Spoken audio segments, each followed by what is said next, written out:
All right, ladies and gentlemen, you are live with us here at the Lights Out Sports Podcast. On this episode, we talk triples, we talk quarterbacks for the Colts, the Cardinals, and one that might not get the amount of respect that Cheez and I thinks he deserves.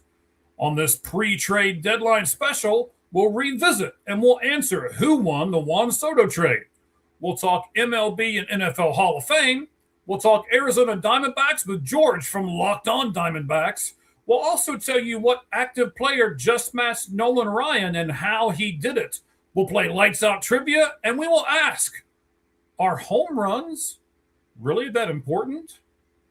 All of that and more with me, my buddy Cheez, and you doing everything that you guys know how to do, and that is Lights Out.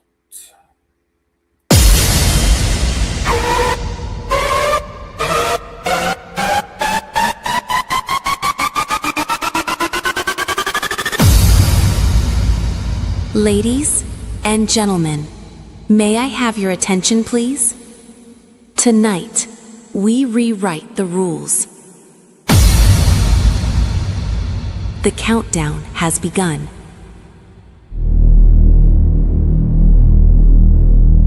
The show starts in 10, 9, 8, 7, 6, 5, 4, 3, 2, 1.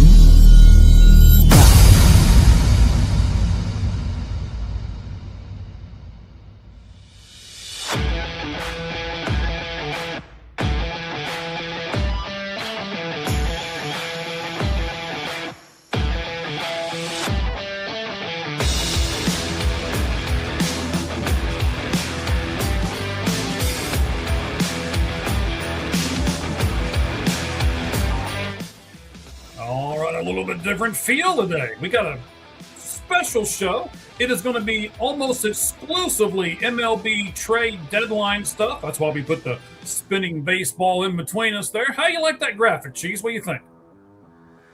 I really do like it. And I you know what? My favorite color is green, so I like the background as well.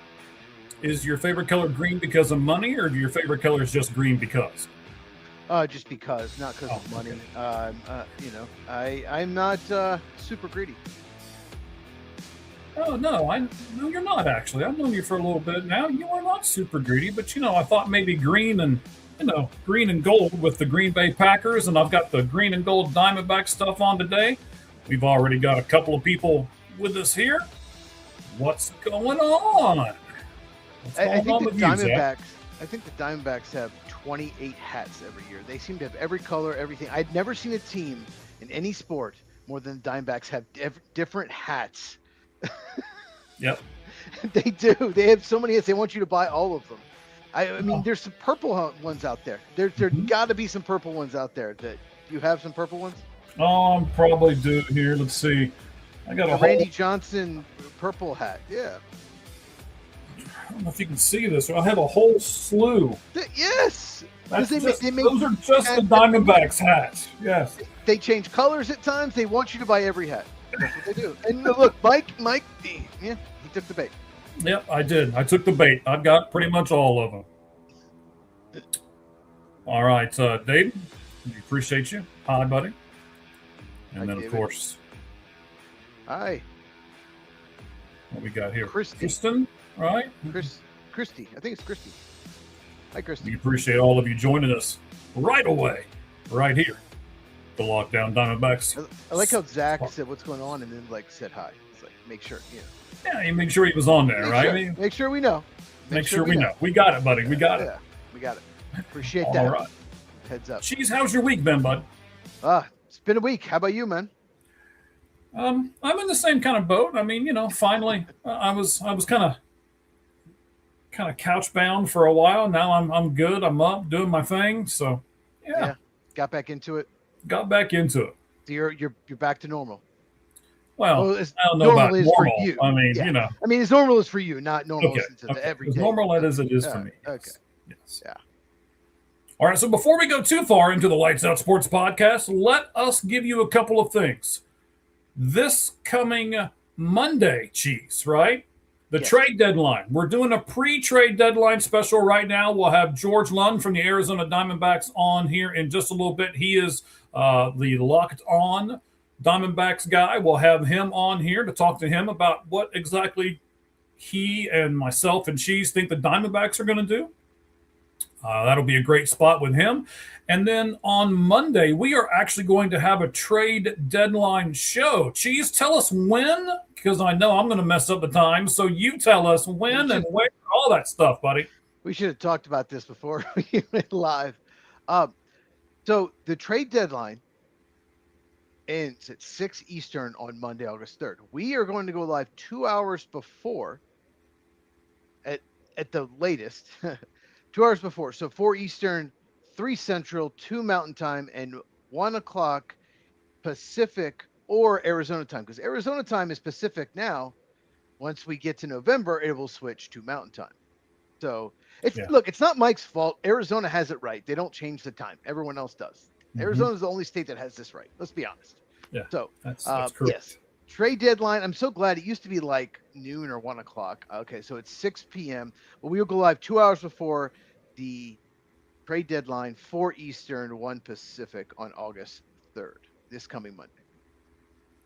And I was telling people noon, so maybe we'll go on 3 hours ahead of time. You're right. We should have talked about this before we got on the air, but we could be noon. But maybe we do 3 Eastern. Just make sure you subscribe to our YouTube channels, and you will go ahead and tell them your YouTube. I'll tell them mine. Might as well do it right now. May as well, right? All Gloves Off Sports Media is our YouTube channel that does everybody.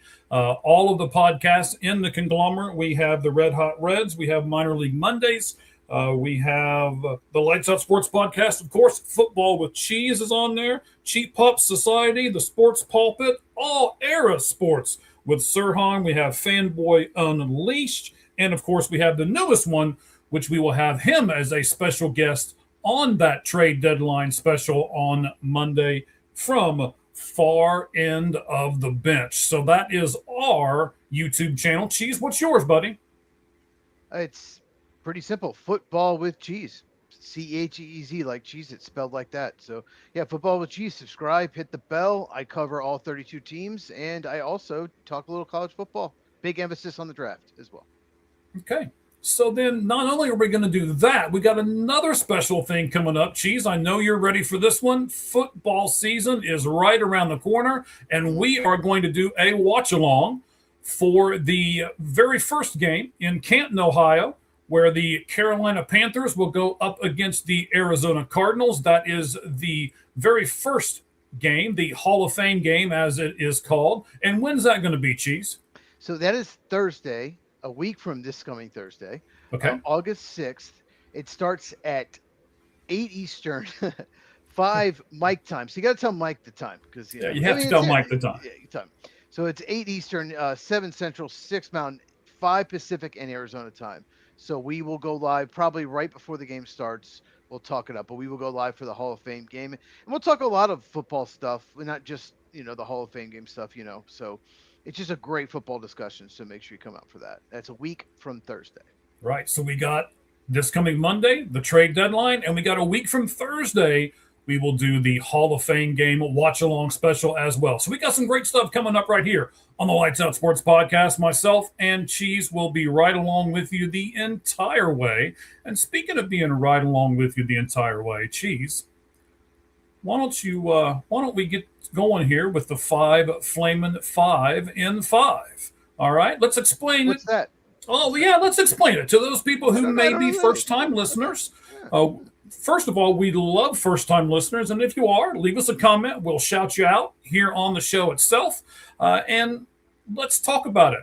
This is what the 5 Flamin' 5 is. Cheez gets 5 minutes, and he gets 5 questions. If he can get all 5 questions answered in those 5 minutes, he will not burst into flames. But if he can't, and he's not done it yet so far, close. The fire just might overtake him, and it might be a bad scene live on the air. But we'll hope not. And then he gets a bonus question, and then we'll jump into some of our other topics. But the 5 Flamin' 5 is first. Cheez. The timer will start when I complete the first question. Are you ready, sir? Sure. Sure. We're even going to put a little bit of Madden in here this time. It's going to be interesting to see what you think about this particular topic. And we will do it right now. All right, Cheez. This year, Madden 27, the video game, puts 6 players at a 99 out of 100 overall. Matthew Stafford, who we'll talk about later in the show, Josh Allen, Myles Garrett, Jackson Smith and Jigma, Jamar Chase, and Trey McBride. Do any of those 6, again, I'll give them to you again, Matthew Stafford, Josh Allen, Myles Garrett, Jackson Smith, and Jigma, just because I love saying that name, Jamar Chase, and Trey McBride. Do any of those 6 not deserve that status? I don't have a problem with it. I really don't. They're all coming off incredible seasons, and Madden typically rewards you for having a great year, not necessarily what you've done in the past, not necessarily how old you are, which, I haven't played Madden in, I don't even know how long. Let's put it this way. Mike was probably in his 30s, so a long time ago. No, I think it rewards people. I like that some of the veterans, some people in their 30s get the high grade. So I like it. Those 6 players are pretty amazing. Okay. Cheez does not have any problem with any of those. I had a problem with the cover, but I made a whole video about that. It's just my channel, Madden cover reaction. Okay, we'll do that. Second question, Cheez. Quarterback Daniel Jones said on the Pat McAfee show a couple days ago that he is fully cleared from his torn Achilles. My question to you is, can the Colts win a Super Bowl with him as their quarterback?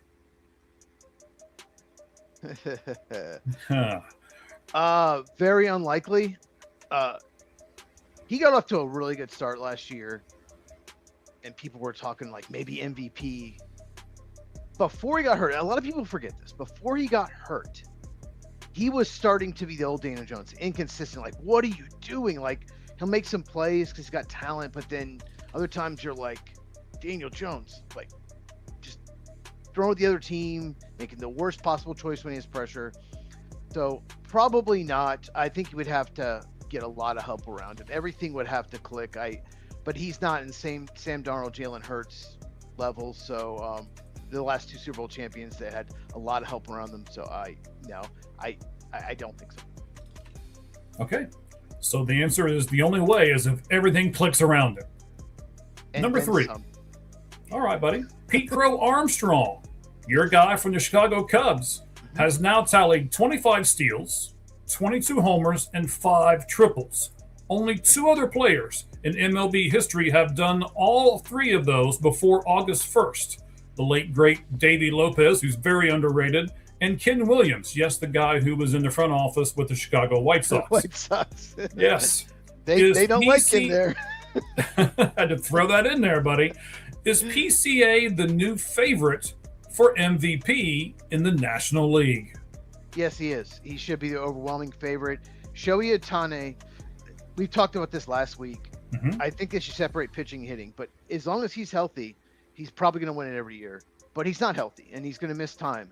And even if he didn't miss time, they should separate them. But as far as hitter and defense and everything, I mean, he's over 7 WAR. Absolutely, he should be. All right, we might talk about that a little bit more before this whole thing is done. But, for the sake of time, let's get to our 4th question. Cheez, did the Arizona Cardinals give in when they increased quarterback Jacoby Brissett's contract from $1.5 million guarantee to a $15.5 million guarantee? Or did they just simply need him to be their starting quarterback? No, they gave in. I don't understand this. He didn't have leverage. They had signed Gardner Minshew. They drafted oh my God, the name just left. Carson Beck. Yeah. He didn't really have leverage, and he put up decent stats last year, but I've rewatched some Cardinals film. It was brutal, by the way. He didn't. There's nothing he did that say, oh man, he elevated them so much. So I think they gave in. I don't think they needed to do this, but I think it was just like, okay, let's just get him in camp. Let's give him something. It doesn't make any sense to me. All right. So last, Corbin Carroll is now tied with Mike Trout and Starling Marte for the most triples with 55.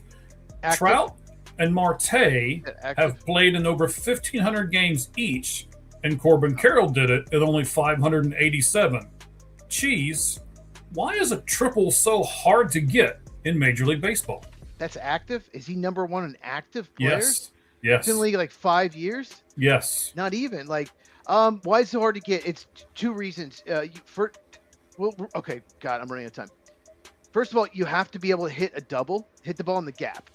You have to have gap-to-gap ability, and then you have to have speed to get to third base. So you have to hit a double, and then you have to have speed to get to third. And also, some ballparks, like Wrigley Field, it just doesn't have a big gap. So you have to be in a good ballpark, you have to hit doubles, and you have to turn them into triples.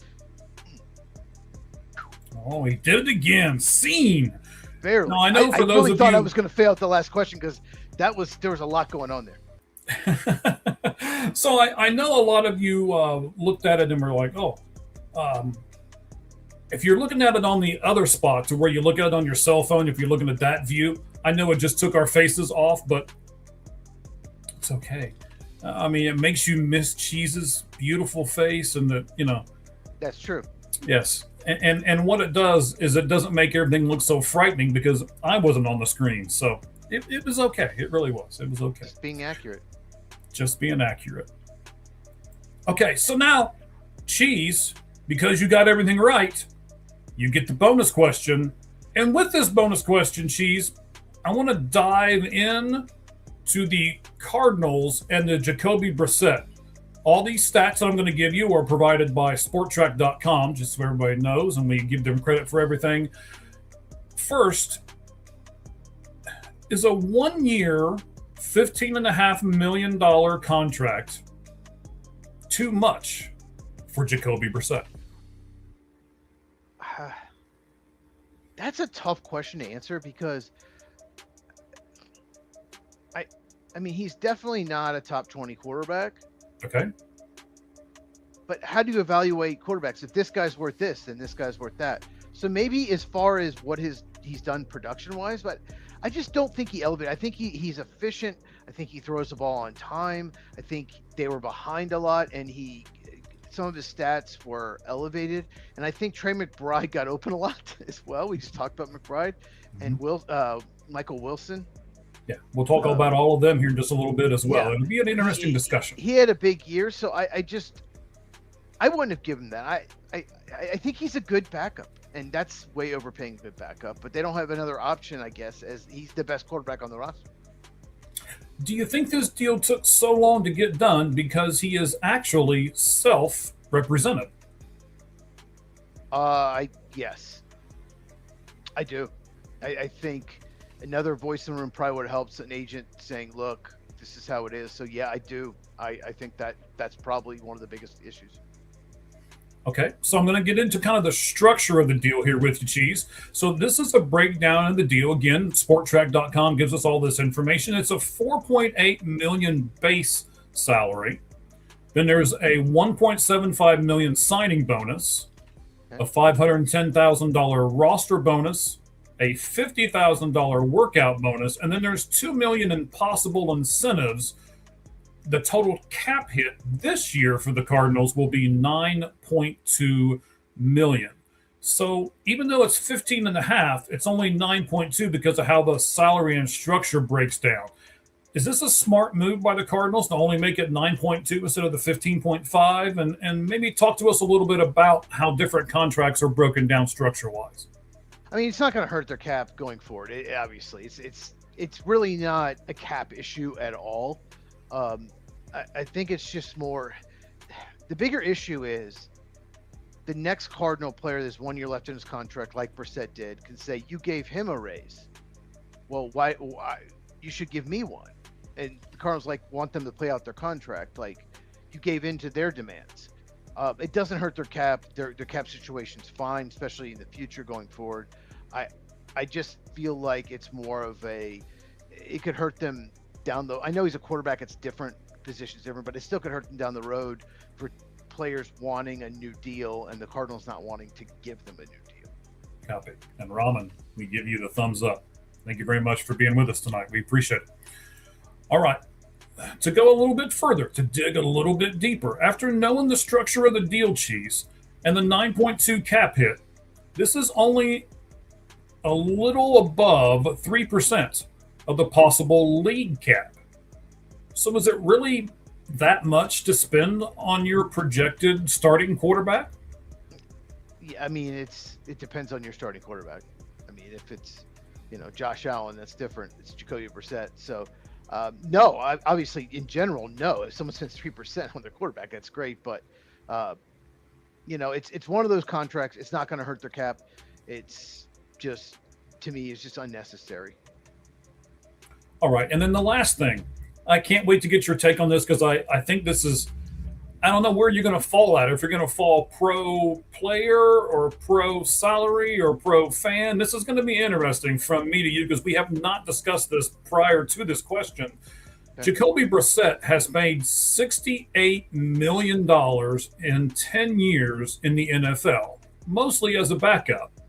What does this say, Cheez, about the exorbitant NFL salaries? Well, I'll say this. I guess 2 points. One, even backup quarterbacks are valuable now. Some teams will overpay them because it's just you have to have a quarterback. You have to. Okay. But I think he would not have nearly that much money if Andrew Luck hadn't retired. He was the backup for the Colts. And when Andrew Luck retired, they panicked and paid him way more money than they should. Knowing he's one of the better backups, okay, well, maybe we can win with him. They could. They should have known. I can't believe they paid him starter money at the time. They extended him. And it was a knee-jerk reaction. It was a panic. And that's probably why it's such a high number. It'd probably be half that is my guess. I haven't ran the numbers. But to answer your question, I think it's just because he's a quarterback and the Colts panicked. All right, so then I guess I'll do a follow-up question that wasn't planned. Did the Cardinals make the same mistake the Colts did? The Cardinals didn't give him a 3-year deal. They didn't give him a 3-year deal. Mm-hmm. So, no, I mean, the Cardinals, it's not necessarily a mistake. The only way it's a mistake is if they feel like we have to play him because we paid him. If Carson Beck has a better preseason or Brissett, maybe in a blowout or maybe gets hurt for one game and Beck comes in, looks amazing, and like, whoa, we paid Jacoby Brissett. Let's not play Carson Beck. Then it's a mistake if you play him because of the money. That's the only way it's a mistake. But I just didn't think they had to pay him the money. I didn't think they had to. Mm-hmm. Maybe they're just trying to let's get along. Let's make sure there's no issues. We don't want any controversy in camp. Who knows? I don't know. What do you think? Why do you think they did? Because you live in Arizona. Tell me. I do, and I was surprised. I'll be very honest with you. I was really, really surprised. A lot of the sports people around here, the local radio stations and some of the other streamers and stuff, of course, here in Arizona, were not surprised that they finally did pay him. And in fact, they looked at it and said 15.5 is probably a reasonable number. I thought it was an overpay, first of all.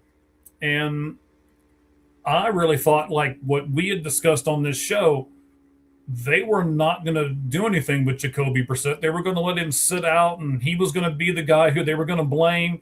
They were going to put Carson Beck in, and if he was terrible, they were going to blame him and Brissett. And if he was great, they were going to say, oh, we didn't need Brissett anyway. Look, we've got our quarterback of the future, and here he is. So I thought they were really set up for a win, and now I think they're at least not as set up for the win, because you and I both know they're not winning but maybe a handful of games this season.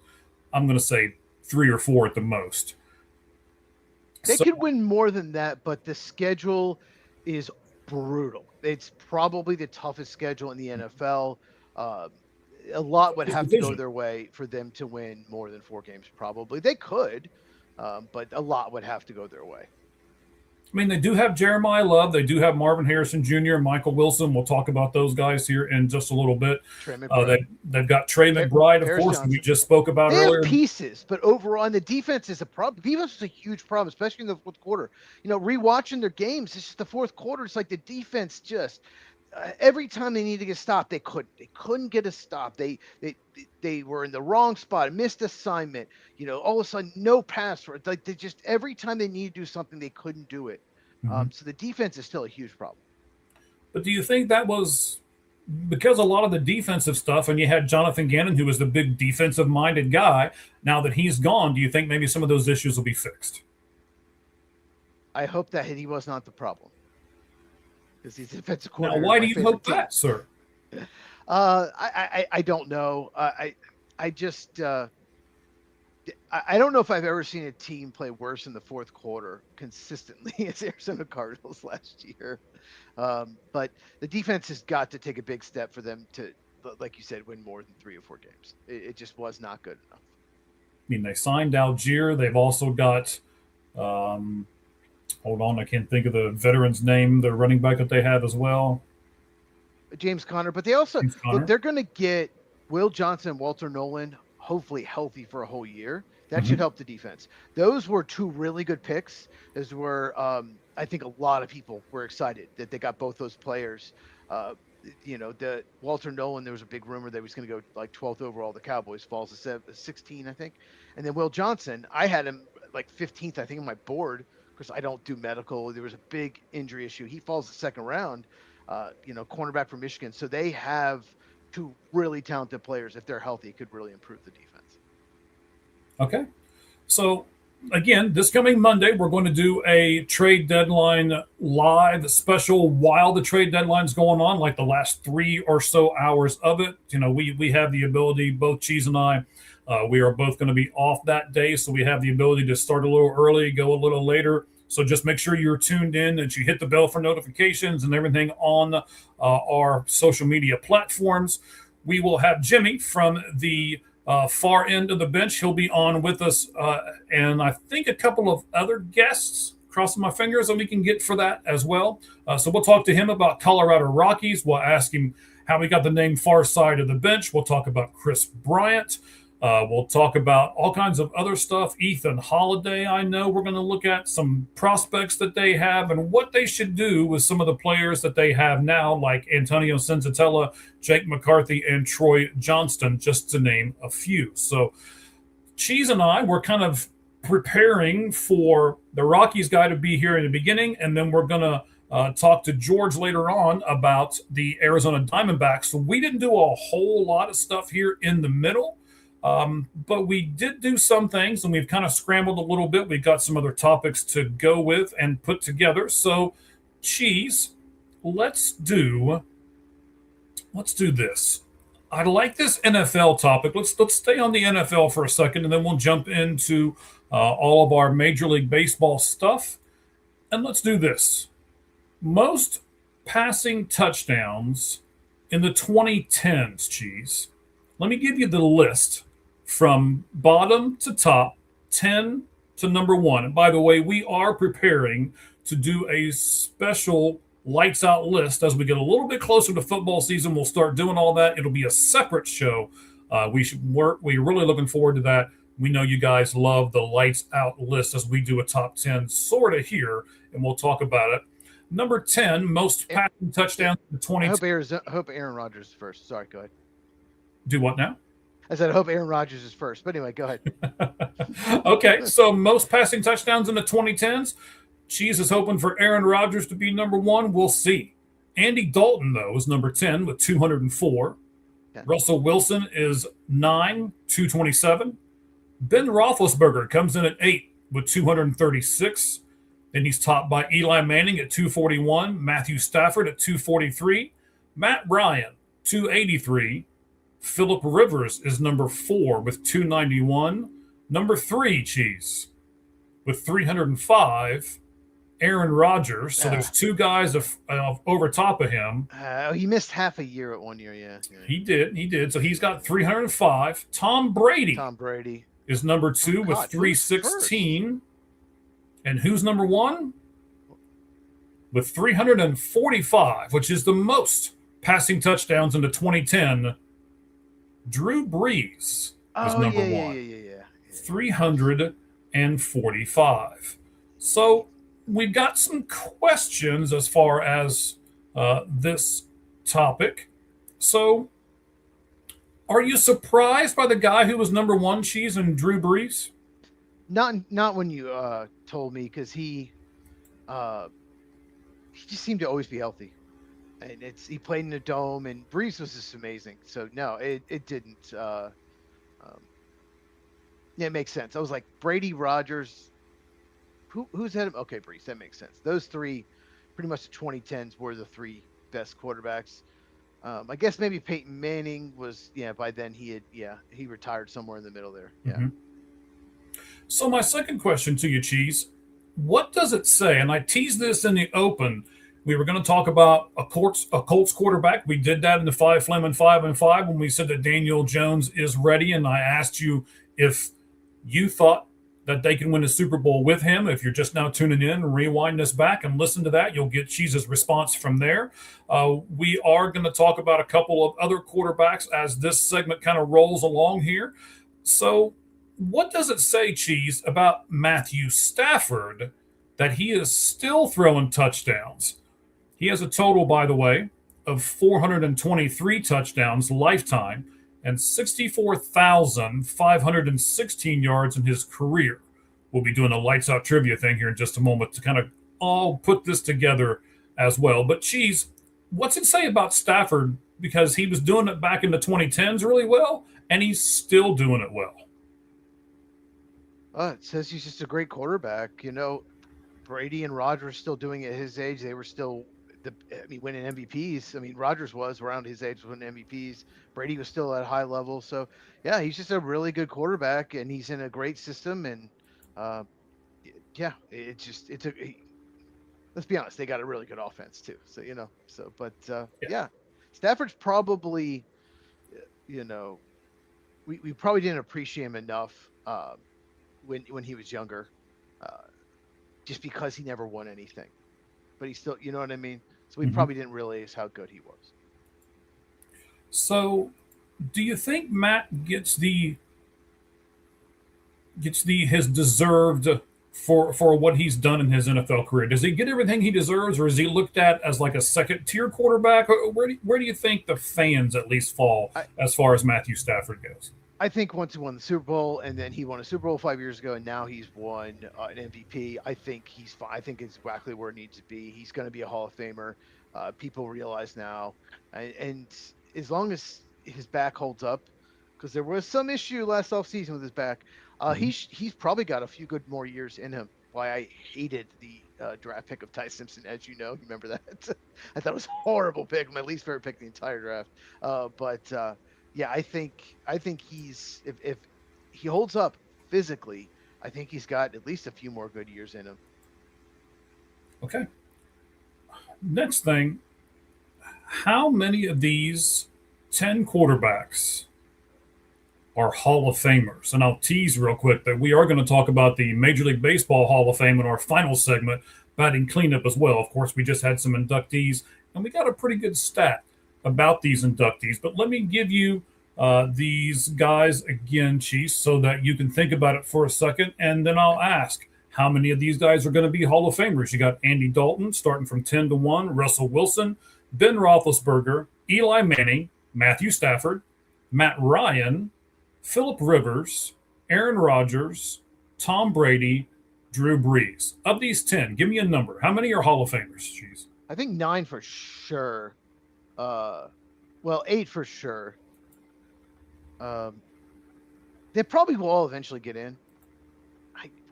Don't you think so? Some of them could wait a while, but I think they're all going to eventually get in. Don't you?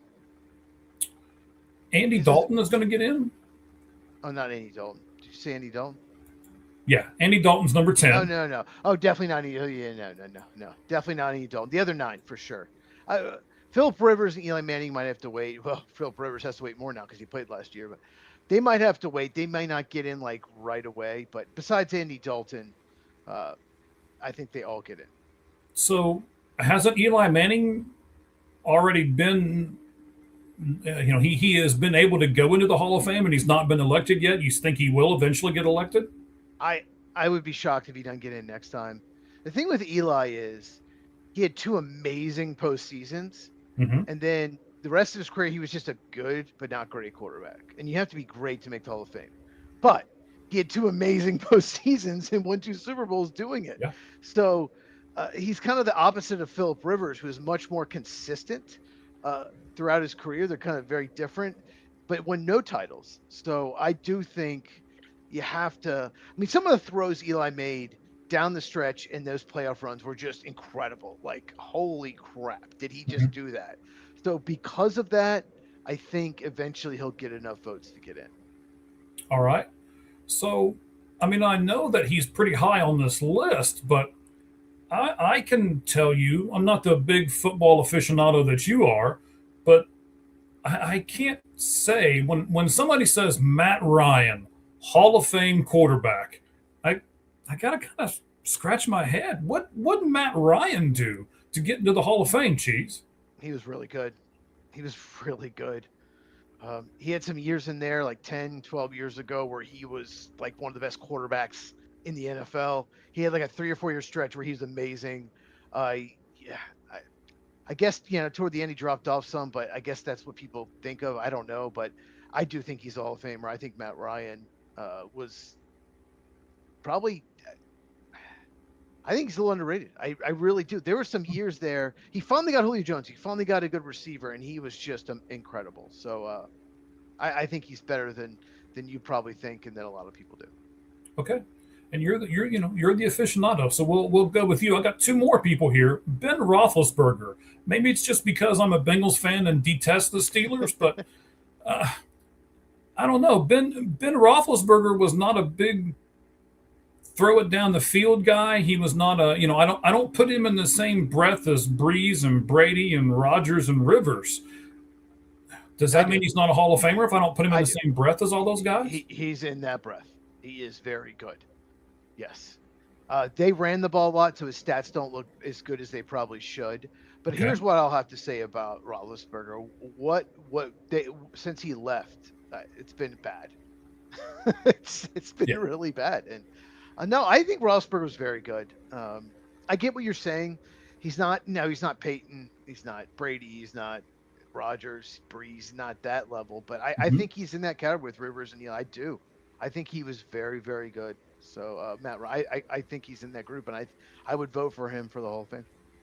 Interesting. I think the Steelers themselves kind of screwed over Roethlisberger because, as we have talked about many times on this show, they're good. They're slightly above average, but that team never seems to be great. I mean, I know they went to a Super Bowl and they won one, but kind of beyond that. I think he won one and lost one. I think he went to 2. Yeah. Okay. Well, he went to 2. So, all right. Last one for me, Russell Wilson. I don't know. He's run for his life, Russell Wilson. I mean, he's done it. I think he'll be the first guy who did it with his legs and his arm. And I wonder if that's going to at least make people wait a few rounds before they put him in, because he wasn't a true passer like some of these other guys we've mentioned in this list. So I would vote for the other 8 for sure. Not Andy Dalton, obviously. This one, here's the thing, Russell Wilson. He was on his way to a Hall of Fame career. If you look at his first 8 years, you're like, oh, he's going to be in the Hall of Fame. And then he kind of fell off. That's the biggest issue with him. But he was really good when the Seahawks were going to Super Bowls. He was amazing. He just did not. Maybe it's his height, some athleticism, arm strength. I don't know what happened, but he just kind of fell off a cliff. That's his biggest issue. But if you just take the first 8 years, if you just take the first before he turned 31, yeah, he should be. But those other quarterbacks on the list, besides Ian Dalton, they still were good into their mid-30s. So that's the biggest issue with him. Okay, it'll be interesting. I think later on I want to have the discussion with you. Not today, obviously, but I think maybe something we should temper for later would be, what do you expect from a Hall of Fame quarterback? I think there's some expectations that we can put on these guys, and maybe some of them won't make it because of those expectations. So we've talked about a lot of things that have happened, a lot of quarterbacks who did things way back when. Let's talk about something that's brand new. And let me give you a picture of what I know off air you called the ugliest uniform you've ever seen. But let's take a look at it real quick. I absolutely hate this. These are the Buffalo Bills new, they're calling them nickel uniforms. So do you know what the heck a nickel uniform is, Cheez? Because I couldn't figure it out. Well, no. And the Lions have some ugly similar uniforms, but not as bad as this, but still ugly, but not nearly as bad as this. So it's almost like kind of looks like them, but not. I don't know what this is. I don't know what the helmet is. Right. Where's the Bison Buffalo? Why are they gray? They've never been gray. I personally like the Jim Kelly, Thurman Thomas uniforms the best, not the O.J. Simpson or the new ones like the O.J. Simpson. Okay, it's just the person I think of when I think old school Bills. But I like the 90s Bills uniforms better. I don't know what this is. I don't. Where is the gray? What is this? What's going on with the helmet? I think it's just. I think this is the worst and most ugliest uniform I've ever seen in my life, and it's worse than the Creamsicle Buccaneers. Hey! I like the Creamsicle Buccaneers. Lay off my Creamsicle Buccaneers. Terrible. This is worse. I love that uniform. I just don't know. Someone needs to be fired. Whoever designed this and signed off on all of it needs to be fired. This is a disaster. Yeah, I don't know what the helmet is. I mean, I don't know what that symbol is. And you're right. There's no buffalo anywhere. There's no bee. There's no, when the Bengals came out with their stuff and I wasn't real happy about it, at least it had a bee and at least there were some stripes on it. And I can go, well, okay, I get it. That's a Bengal tiger and it's a bee for the Bengals. Okay.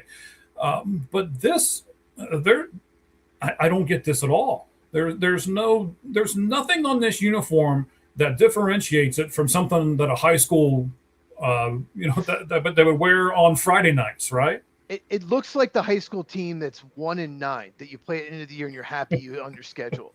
They're 1-9 and they didn't have any money to hire anyone to design. They took whatever uniform that they could. Like, let's just throw it together. You're right. They look like a crappy high school uniform. Yeah. It is absolutely awful, and I'm not the only one that's getting trashed online. Yeah, there's a lot of stuff that gets trashed online, but I think this is deservedly so. Yes. All right, let's do one more football topic, and then we're going to jump in, and we're going to basically just coat everybody in baseball for the rest of the podcast. I want to go back to the Arizona Cardinals for a moment. We talked about this kind of you and I off air a few days ago through some text messages when I saw this. And I think this is a very, very interesting topic that I can't wait to get your response off of. Marvin Harrison Jr. and Michael Wilson will compete for wide receiver 1 role this season at training camp. We all know that's about to happen, and it is happening right now.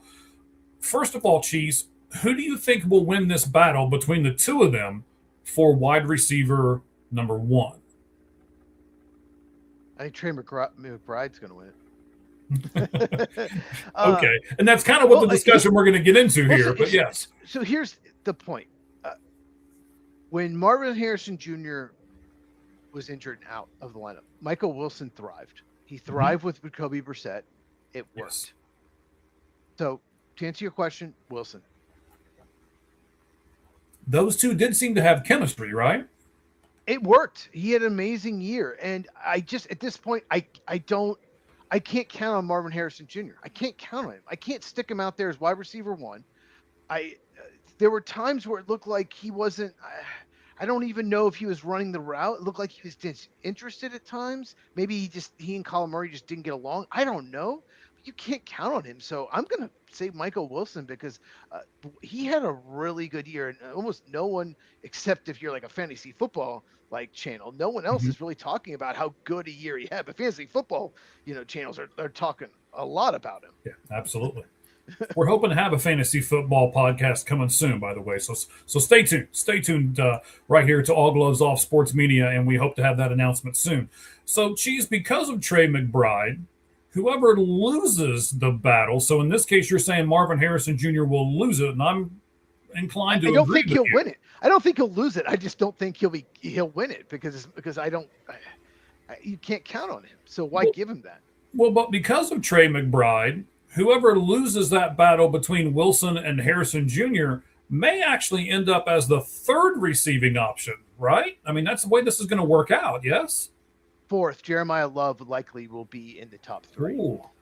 Wow, you're going to put him in there as well. Okay. Probably fourth in targets, and I think it's going to be MHJ. That's interesting. Remember, this is what she said right here on the Lights Out Sports podcast. It could very well come true. Keep in mind, they're going to be behind a lot with their schedule. Yes. They also are playing 3 of the best 5 teams in the NFC are in their division. That's 6 games where they might be double-digit favorites to lose. So they're going to be behind a lot, and they're going to dump it off to the running back a lot. So Jeremiah Love's going to get a lot of targets. So you're saying pick Jeremiah Love up in all of your sports fantasy stuff? If you're in a PPR league, yes. If not, don't. Okay. If you're in a PPR league, definitely he's worth drafting for sure. All right. So because of all of this, because you've got 2 guys at receiver and you've got a great quarterback, or excuse me, a great tight end, a backup really quarterback good maybe tight at end. best. An elite tight end, yes. Yes. Could this actually cost the loser of this battle, either Harrison or Wilson, money now and in the future? I don't know what's going on with Marvin Harrison Jr. I don't know. He's only been in the league, 2 years? Yes, 2 years. It could cost Wilson money. It could cost Wilson big time money. He's a free agent end of the year. So it could cost Wilson money. Marvin Harrison Jr. still has time to recover, but it could definitely cost Wilson money. Okay. Last thing with this, and then we'll jump into all kinds of baseball stuff here. Could this lead to an A.J. Brown type problem, especially as the frustration goes as they continue to go on with the losing season? Everybody just gets mad about everything, and then it just all snowballs, Cheez. Oh, absolutely. Someone, if it's going bad, someone's probably not going to be happy. So I do think this could, especially Marvin Harrison Jr., this could be an A.J. Brown situation for sure. Okay. So we got a few things to get to. We're going to talk about the MLB trade deadline for the rest of the show. And we're going to start with a graphic here. Let me get it pulled up here really quickly because this is not the one that I thought we were going to go with at this particular point in the show, but I can get it pretty fast. It's not a big deal. This. Who won? Let me take this banner off the top here. Who won this trade, looking back at it? Remember, this was the infamous Juan Soto trade. So the Padres got Juan Soto and Josh Bell. And the Washington Nationals got James Woods, C.J. Abrams. I always want to say Woods, but it's not. It's James Wood. C.J. Abrams. They got Mackenzie Gore. They got Luke Voigt. And Robert Hassel III.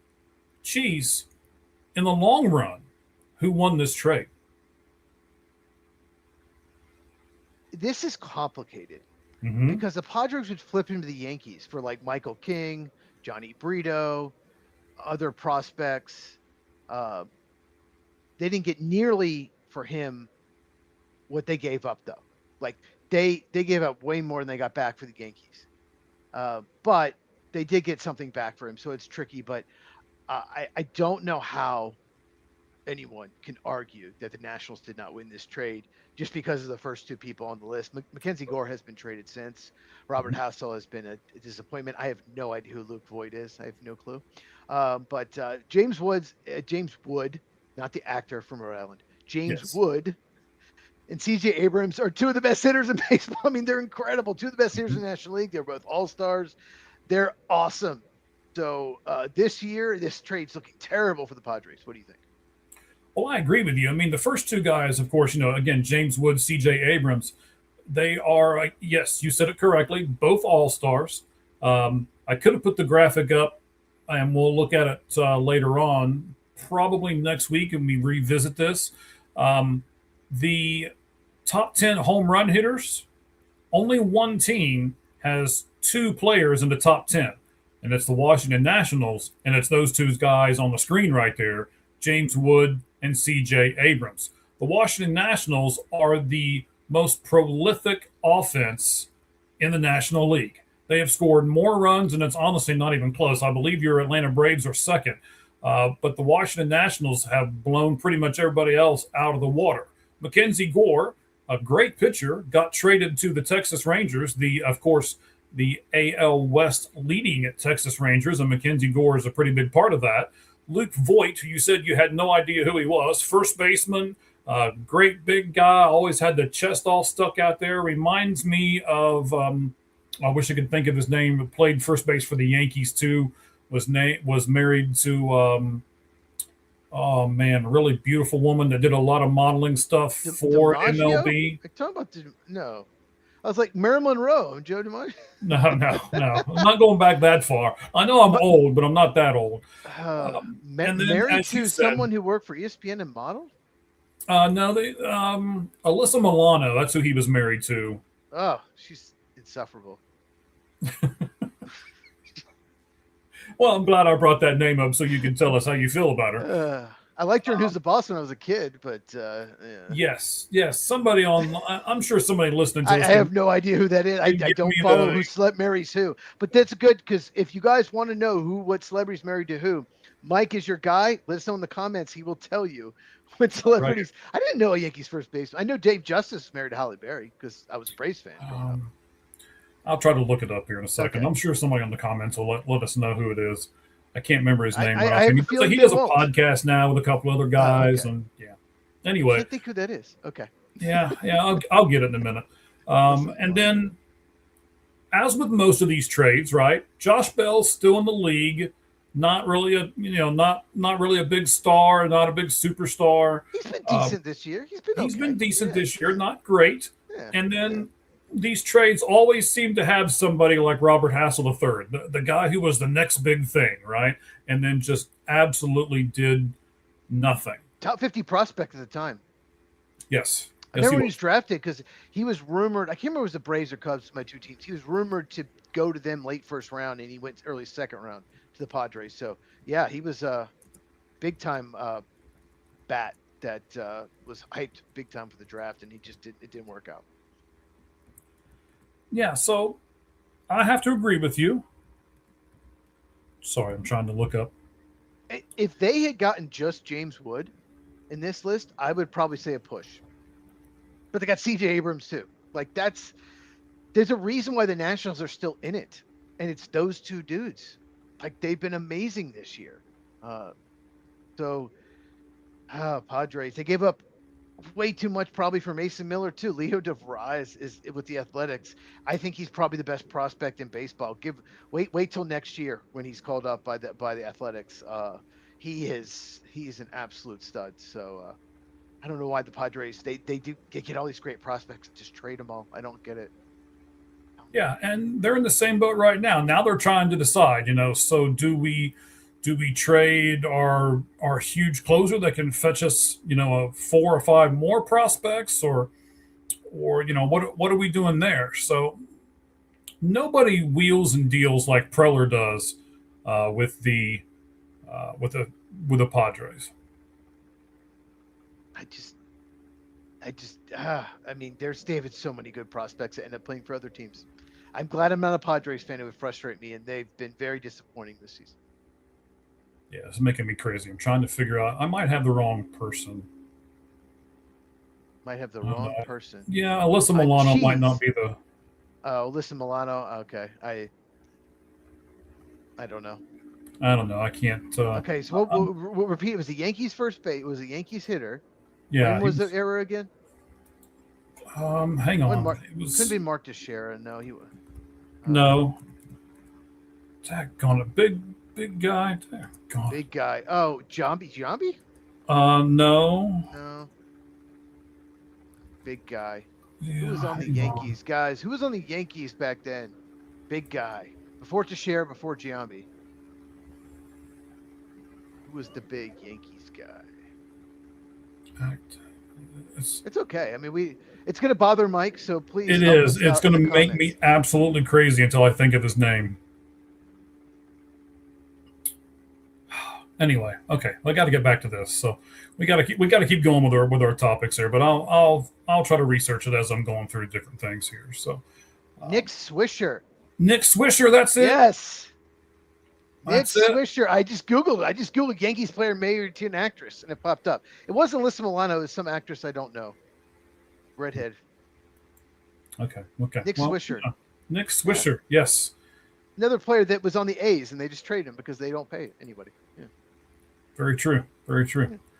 All right, so now there might be, ladies and gentlemen, a hidden reason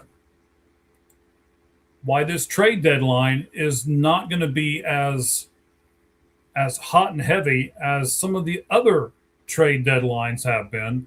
Cheese knows I really and honestly don't want to talk about this, but I think we have to in this point because it is being brought up in certain circles.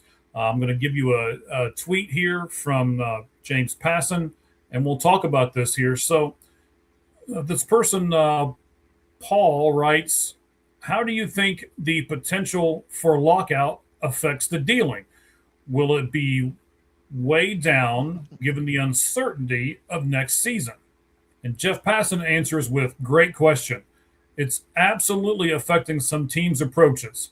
There are owners that believe there won't be a single game next season, so they're telling their GMs to price that into their trade deliberations. Will it have a significant effect? I won't go that far, but does that possibility exist? Absolutely. Cheese, I know you've got some stuff to say about this.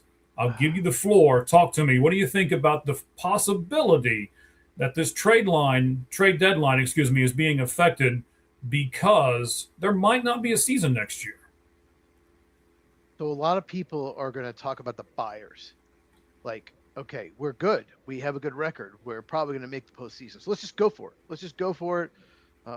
Especially if you're a veteran team, especially if you have a lot of players 28 or older. Mm-hmm. Okay, let's just go for it, right? But I think what a lot of people need to think about is the sellers. If you are a team that's not very good, probably not going to be good next year, might not be a season anyway, you're not going to be good. Do it. Just sell anybody, any of your veterans, anyone on that's going to be a free agent or even has one more year left on the deal. Do it, because get young guys, because if you trade for 20, 21-year-olds and there's no season next year and we have to wait a whole other year, they're still going to be young, right? So I think the seller, if I'm a seller, it sucks. You want to be good. Every team wants to win in spring training. Everyone says, I want to win. But I think this is such an opportunity for some teams, if they're bad, to just, okay, let's just take a step back. We have, especially if you have a lot of 28, 29-year-old hitters or pitchers. Well, if there's no season, they're going to be 30, maybe 30 years old another year if they miss a year. So let's trade all those guys and let's get younger. If I trade for a 19-year-old guy who was an international free agent 2 years before signing, I trade for that guy and he misses a year, he'll be 21. So what? He's still 21. So I think the sellers need to embrace this and realize I have an opportunity and sell off a bunch of veterans. So you got somebody that's a little upset with you, Cheese. That's common.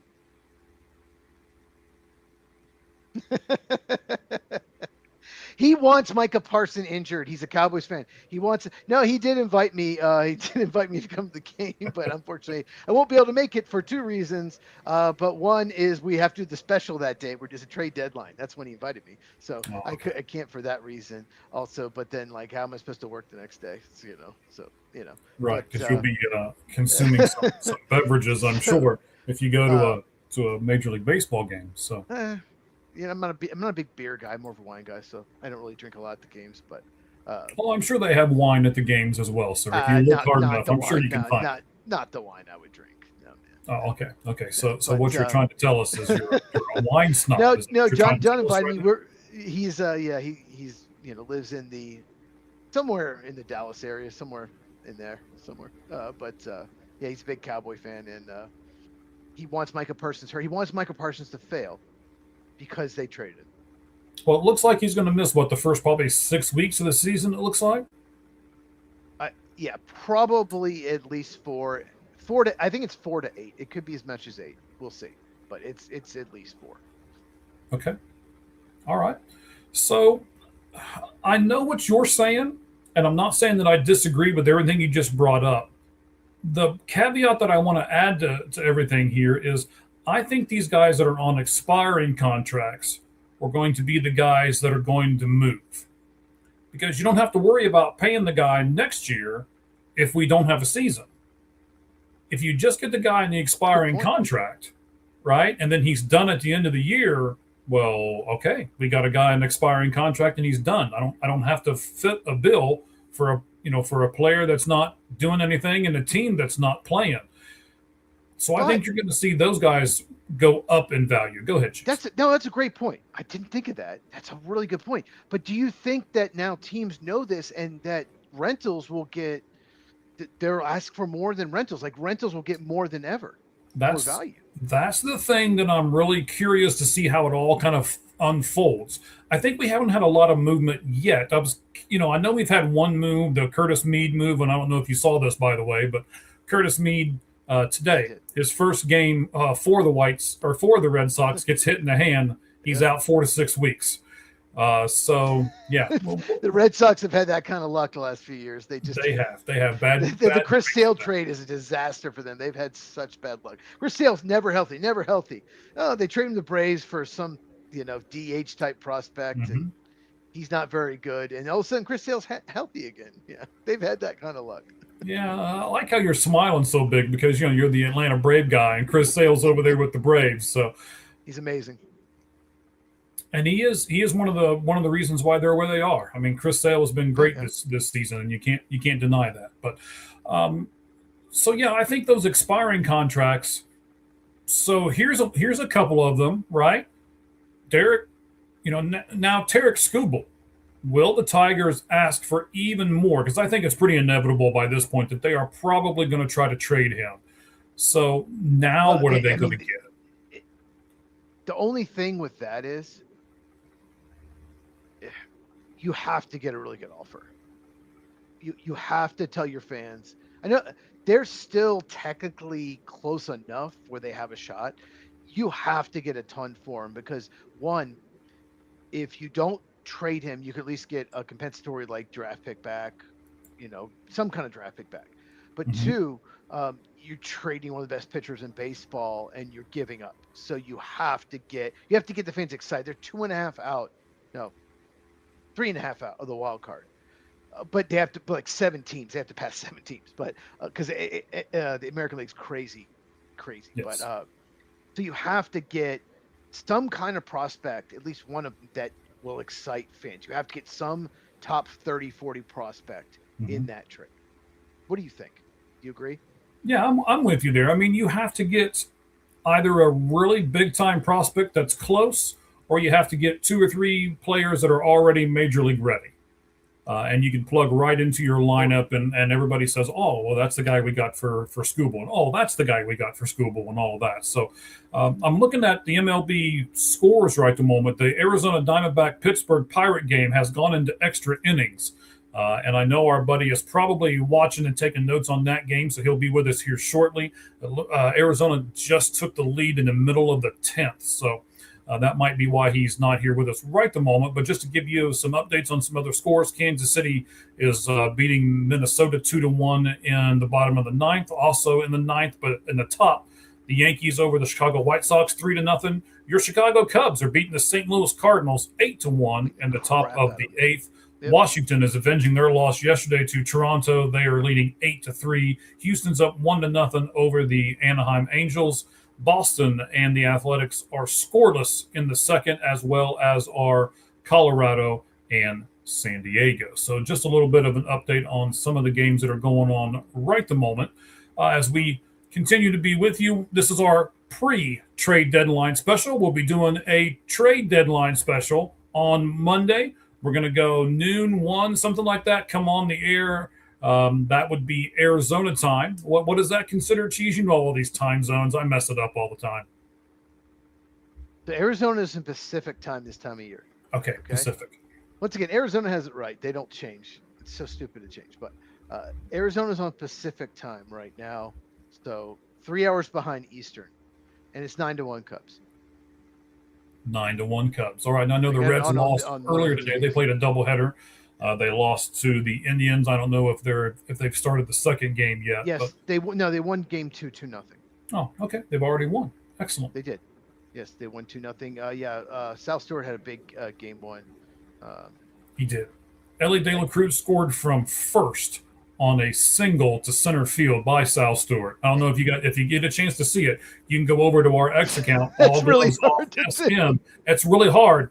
I haven't figured out how to play video on this thing yet, but it's you can go over to our X page at All Gloves Off SM because I have to shorten it down, but it's there. You can see it. Ellie De La Cruz in the first game scored from first base on a single to center field. It's a pretty amazing play, and they even give you the seconds and everything. It's pretty neat. Real quick about game 2, Brady Singer was originally supposed to start. They decided to move him back to Wednesday and do a bullpen day.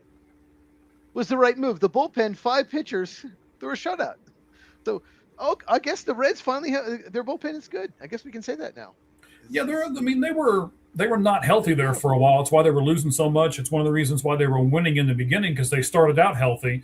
Now they're back to healthy again. They're an interesting team. I don't want to get into this too much here, but the Reds are an interesting team. I said last week that I thought they would buy and sell, and I still think that. But they also lost one of their key trade pieces because Spencer Steer is now hurt. And he's on the IL. He'll be there for 4 to 6 weeks. So, and that hurts because a lot of teams were interested in trading for him. So if they wanted to move him, that hurts. But yeah, great bullpen day for the Reds. So they did win a game 2. So what do you think, Cheez? Does that mean that the Reds were holding Brady Singer back on purpose because they're into some really big trade discussions, maybe, and they're going to get rid of him before tomorrow night's game? I thought about that. When I saw that, I thought, maybe they're close to making a deal for him. I haven't heard anything. I just refreshed. I keep checking. I love doing breaking news. I know you do. But it might just be, let's just go and give him an extra day, because we might move him. So let's just give him extra, make sure he's rested, make sure everything's good for his next start. And he's been really, really good at home this year, and he'll pitch at home. So, okay. Yeah. So we've got one more thing to look at here, Cheez, and then I already see George. He is off camera here. I can see him. He can hear me, I'm sure. Yeah, he can hear me. He's shaking his head at me, so I know he hears me. So we'll have George Lund here from Locked On Diamondbacks in just a moment. We'll get to all kinds of Diamondback news. We'll let him talk to us about the game today and what it means and everything else. But first, Cheez, I don't know if you want me to do it first or if you want to do it first. Give me 3 teams that you think will be the most active on this trade deadline between now and our show stops when we're doing this trade deadline special on Monday. You want to go first? You want me to go first? You want to kind of go back and forth? How you want to do it? Yeah, well, back and forth. I'd go first. I think the Yankees are going to go for it. I think they're only 2 games out of Tampa, and they want to win the division. They want to be the best, have the best record. I think the Yankees, they have a good team. Maybe not. They're still missing a few pieces. So they have a pretty decent farm system. They have some pieces. So I think they're going to be. It's the Yankees. They're going to be, and also not have a season next year. I think the Yankees. When's the last time that they were like in the World Series? It's been a while, right? So I think they're going to be super aggressive going for it this year. Which one of your teams? Okay, so my first team, I'll do the same division because I think Tampa Bay is going to be really aggressive. They have new ownership. They've got a little bit more money to spend, or at least more than what Tampa Bay usually has to spend. They're not going to spend Yankee money or anything, but they've got some more money that they can spend. They're going to look at that the fact that Toronto is down. And honestly, if you kind of look at it, the Yankees are down because they've got no Judge. They've got no Cody Bellinger. So they're either going to have to be like what you're saying, super aggressive and make some moves, or they're going to be second or third in that division. And Toronto, I think, may have a sell-off before it's all said and done. So then Tampa Bay says, okay, if not this year, then when? And I think Tampa Bay will be really active as well. Who's your second team, Cheez? Crazy, because Toronto was play for play with the Dodgers in the World Series last year. Probably should have won it. They were like as good. It was like the most even World Series you ever seen. Mm-hmm. Crazy their drop off. It's just they're bad. I don't know what happened to their bats. Atlanta Braves. My Atlanta Braves. I think they got to be aggressive. They're 18 games over 500, Mm-hmm. and they have a lot of flaws. The bullpen is kind of collapsing. Suarez is hurt. Hopefully he'll come back soon. I have no idea. He's been tremendous this year, but they have got to get a starter, and they need probably one or two bullpen pitchers because Tyler Kinley and Dylan Lee have been awful. Glacius has not been as good as well. So they need to be aggressive with pitching and maybe a right-handed left fielder. So I expect the Braves to and it's the best farm system they probably had in like 4 years. Their farm system is better than it's been in quite a while. All right, so I'm going to give you my last two teams. Cheez has got one more team. We're going to do lights out trivia here in just a moment, brought to you by Deutsch Snacking Company. We'll get to that, and then we'll bring on our special guest from the Locked On Diamondbacks.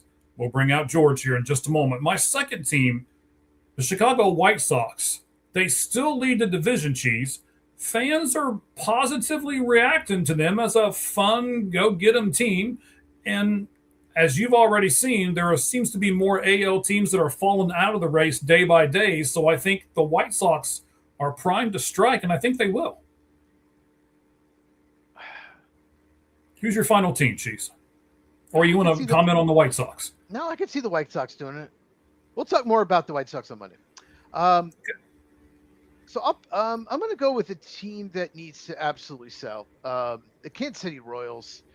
Anyone that's like a free agent or even going to be a free agent after next year, just sell. It's been a disaster. They've had a ton of pitching injuries, but at the same time, it's still just not a very good team.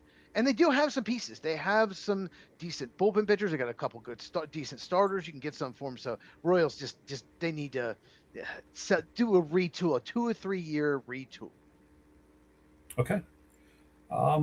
My last team is going to be really similar to yours because for me, this is another team that just needs to sell and start over. I think they'll sell off in an effort to kind of reset the club. They fired their GM. They've got the old Cardinals GM in there now, and they have told him that he's going to be there for a little bit. It's the Los Angeles Angels. I think you're going to see him get rid of Detmers and Soriano pitchers, Yates as a closer, Neto, Adele in the outfield, Soler in the outfield, and maybe, I'm crossing my fingers, maybe even Mike Trout. New guy running it. So Moreno is no longer, or what's his name? Was it? Mozolak is now running it. I know. Was it Moreno? Was that the guy running before? But well, Artie Moreno was their owner. Okay, is their owner. What was that GM running before? It was terrible. Like he wouldn't Zanuck even trade or something Reynolds like that. when the team I can't stunk. remember his name. Yeah, like we'll see if he's smart enough, but they're bad. They're not good at anything. They're one of the worst teams in baseball. Sell, like just like you said, sell, and sell more. Yeah, sell, and sell some more. Got to. Yes, absolutely. Okay, so we got Deutsch Company, the Deutsch Snacking Company. You can get with us. We're putting some things together for them, but I do want to say that they brought us lights out trivia for today. Here we go. Here it is, Cheez. Let's see what you can do with it. We said earlier in the show, Matthew Stafford was number 6 in total career passing yards. He, Cheez, is one of 3 active quarterbacks in the top 20. Who, Cheez, are the other two. So you've got Matthew Stafford and two other quarterbacks that are active in the top 20. One of them is at number 19, and one of them is at number 14. I'm kind of giving you a little bit to kind of put your thinking cap on and think about it. Well, Aaron Rodgers, right? Well, okay. You know what? I forgot that Aaron Rodgers is still active. I was thinking the old man's retired, but yeah, of course he's in there. So there's two more besides Rodgers? Yes, there's two more besides Rodgers. Man. Okay. So just so you know, we get everything put together. Rodgers is number 5. He's got 66,274. He's actually right above Matthew Stafford, who's number 6 at 64,516. So less than 2,000 yards between the two of them. It'd be interesting to see how much closer Stafford can get to Rodgers, because I think he'll have a better year than Rodgers this year. But there are two other active quarterbacks in the league right now that are on this list in the top 20 passing yardage. Here's the problem. Burrow, Lamar Jackson, Holmes, Allen, they're all like 29, 30 years old. Mm-hmm. There's two other active quarterbacks. That Flacco is on the list. Very good. Kirk Cousins? Very good, John. Wait, did you just get it? Who's the other one? Kirk Cousins? Kirk Cousins is there. It is Kirk Cousins. I almost didn't say it because I thought it was stupid. No. Flacco, that was a good one. Kirk Cousins is number 19. He's got 44,700 even. And believe it or not, Joe Flacco is 14th out of 20. Joe Flacco has 48,176 yards. So there you go. You got them all. And we are ready. Let's see here. Let me do a couple things. Let me change the background because I don't think the baseball spinning in the middle of us is going to work when we put 3 people up here in just a second. So let's go back to this background with the stadium in back of us here. I know George is ready to come on. Let's make it to where we have the 3, and then let's add Mr. Lund to this side. There he is. George, how you doing, buddy? Mike Ballantyne, Cheez, right here with you on the Lights Out Sports Podcast. Thank you for being on. I'm doing great. Thank you guys for having me on. I'm doing great. Enjoying a Diamondbacks stressful game right now. It's 7-7. They're blowing it like they have recently, but I'm doing great all together myself. 7-6. Yeah. All right. So before we start talking about players and trade deadlines and everything else, let's talk the tiebreakers. One of the things that it's really big for the Diamondbacks to win this game, because I think it's something that's not considered by the average fan, but it should be given more consideration, George. The two teams in front of them at the number 1 and number 2 wild card spots are the Cubs. They're plus 4.5, and the Phillies are plus 2. The Cubs currently own a 3-0 advantage with 3 games left to be played at Chase Field, August 24th, 25th, and 26th. So the Diamondbacks, almost all of these games are going to be played at home against these teams, and they're currently really good at home as well, George, 31-22. What do you think about them and the Cubs? Yeah, it's really interesting. I think the National League wild card race this year has been stretched along a lot of teams this year. There's a lot of teams that are still in contention. I think a lot of people thought that the Padres would be out of it by this point. The Cubs are a really good team, though. I think there's a lot to like about the Cubs. The Diamondbacks are in a weird situation where they're waiting for all these injuries to return, but these guys keep having setbacks. You don't really know what to make of them right now, although they're really competing their butt offs to stay in the race. But I like the Cubs a lot. They'll add at the deadline and be a lot better team than they already are right now. They have a lot of star power, a lot of depth throughout that team, a lot of guys who have showed up in a big way for them this season. Definitely a lot to like about the Cubs. Wow, he's giving your Cubs a lot of praise there, Cheez. I hope your headphones stay on your head there as we continue this segment. But what do you think about the dynamic between the Cubs and the Diamondbacks, Cheez? Well, I think every game is important down the stretch. Every single game is important. But Cubs have been really good on the road since like the early June. They've been scoring a lot of runs on the road. The lineup is the big thing. Nico Horner, Alex Bregman have been much better lately. And if those guys start hitting, the lineup's just going to be ridiculous. And we'll see. I mean, if the Cubs need to make some pitching moves at the deadline, obviously. And with the Diamondbacks, Merrill Kelly, he's good again. So So that's big for them. Yeah, I think it'll be a big series. All right, so the Diamondbacks currently hold a 2-1 advantage over the Phillies with, again, 3 more games to play at Chase Field, August 31st through September the 2nd. So basically, George, the Diamondbacks have the ability to gain 3 games on both the Cubs and the Phillies as they look at all this breakout stuff. George, do you think they'll actually gain 3 games on each club? What's your prediction on what's going to happen with the Diamondbacks and the tiebreakers on both the Cubs and the Phillies, the 2 teams that are ahead of them? Yeah, I think you never know with these series. It's baseball's a game of matchups. You never really know what's going to happen in a lot of these series. The Diamondbacks had been really hot before the All-Star break, right after the All-Star break, but now they might be on the verge of losing 4 straight games. So you never really know. Kind of depends. Obviously, like you mentioned right there, the Cubs have a lot of star power, but a lot of guys who have underperformed up until this point. So sort of a team that needs to get it going, but a lot of things have gone wrong for them. And the fact they're still in that second NL wild card spot says a lot about their team. The Diamondbacks just have to play their best baseball. They've been so up and down recently. Sometimes you're like, man, they're going to take this wild card spot. And it's like, well, maybe should they be sellers?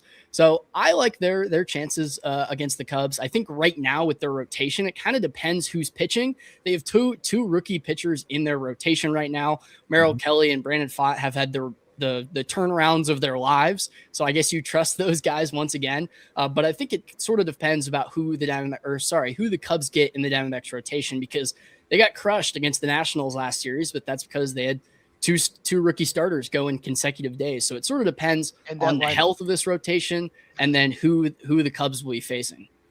And that Nationals lineup is ridiculous. Yeah, really good. It is true. Really They saw it firsthand. Yeah. Yeah. Yeah, so speaking about the Nationals, right? The Nationals, as you just said, George, they won the series 4-2. The Diamondbacks on the tiebreaker against the Cardinals.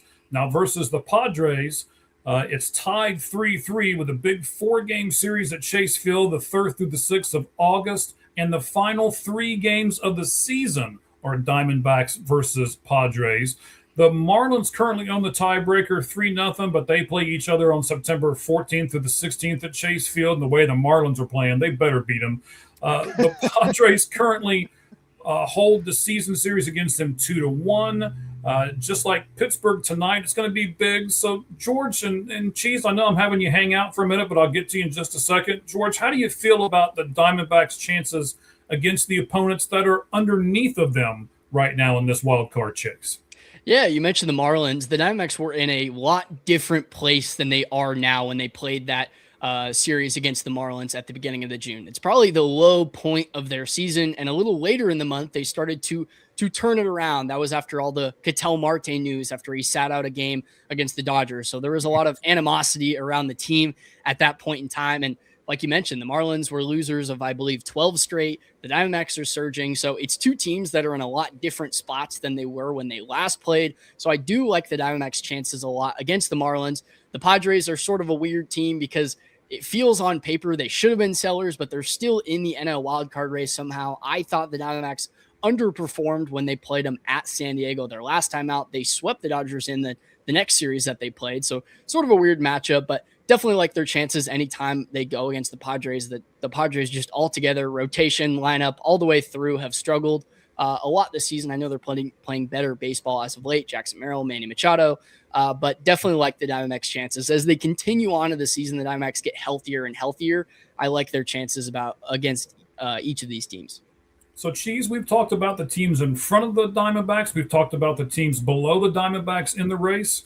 Cheez, if you are the Diamondbacks front office, would this strengthen your opinion to buy? Would this strengthen your opinion to sell? Or would it not really affect your decision whatsoever, buddy?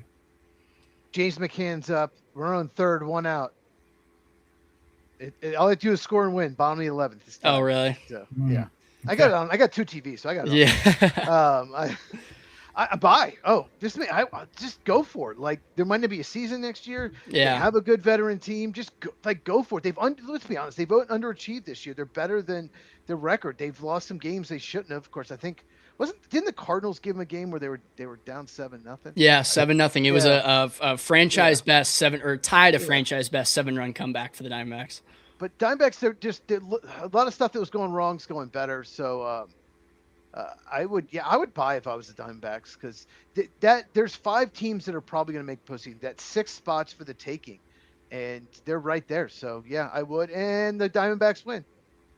Oh, do they? Walk off. McCann just walked it off with a single. Well, they're at PNC, Oh, so they're they at go the road. to the bottom half. Yeah. Well, they're ahead. Yeah. Well, they were ahead That's good. 2 or 3 times. Yeah, they're ahead 6-0 in this game. Oh my god. But it's a single, so it's like, yeah. Yeah. McCann has 4 hits on the day. He's hitting .500 since he came back from the IL. Who would have thought that?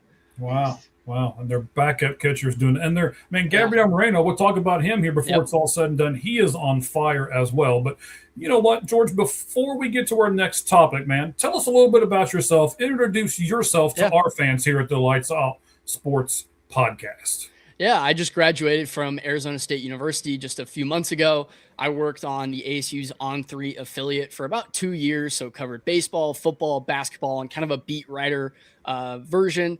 And I've never hosted a podcast full time. So this has been really fun, getting the opportunity to cover the Diamondbacks in this way, do a 30-minute podcast 5 days a week, which is what I've been doing. Hopefully some writing stuff coming soon that I'm working on. But yeah, been sports, did sports journalism throughout college. So I've always been involved more and more and more. Love covering everything. Baseball's always been my thing ever since I was little. So in a way, a dream come true to, sit up and talk about baseball every day. It's such a cool thing to be able to do. Very fortunate that I have the opportunity to be able to do so. But yeah, recent college graduate, now doing the Diamondbacks.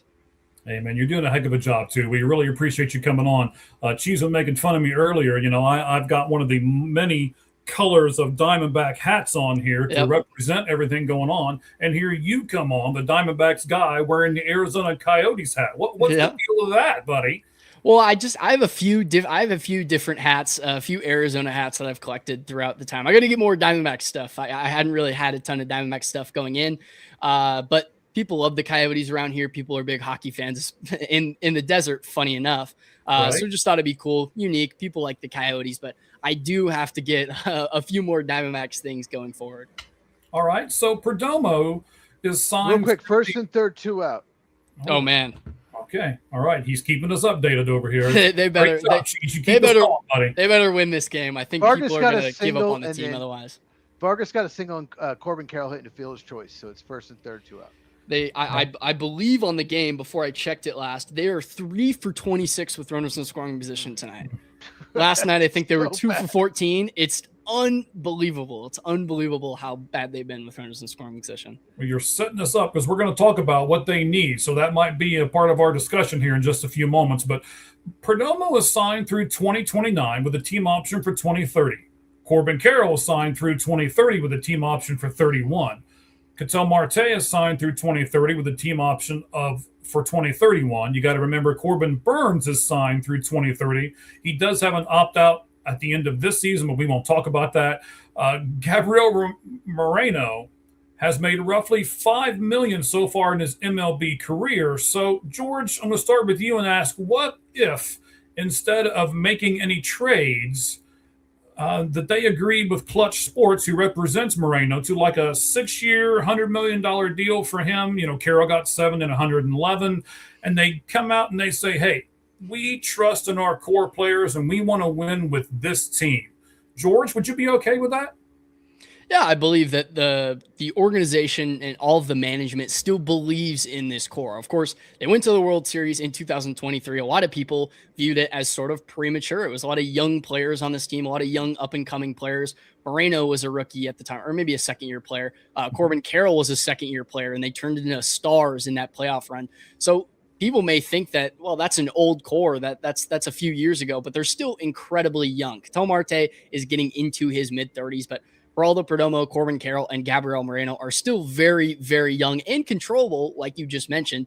So I think they can build around this core. They have to make sure that they're putting the right pieces around them. They're a lot different team than they were last year when they had Eugenio Suarez and Josh Naylor, where they had a lot of power. This year, they've had to sort of play more small ball than they're used to. But yeah, I think there's a lot of reasons to believe in this core and sort of keeping the main guys together. I think there is still a conversation to buy, but well, maybe you have to see how this series goes.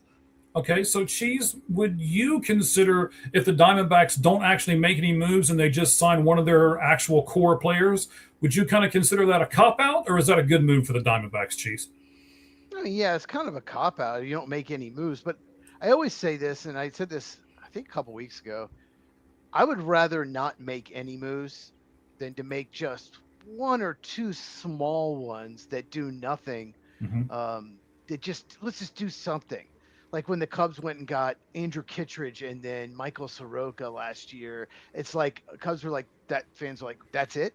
Like, that's what you're doing? Like, we're right there." And they lost in Game 5 to the Brewers. They were one game away from the NLCS. It's like, well, if they'd gone out and made a big move.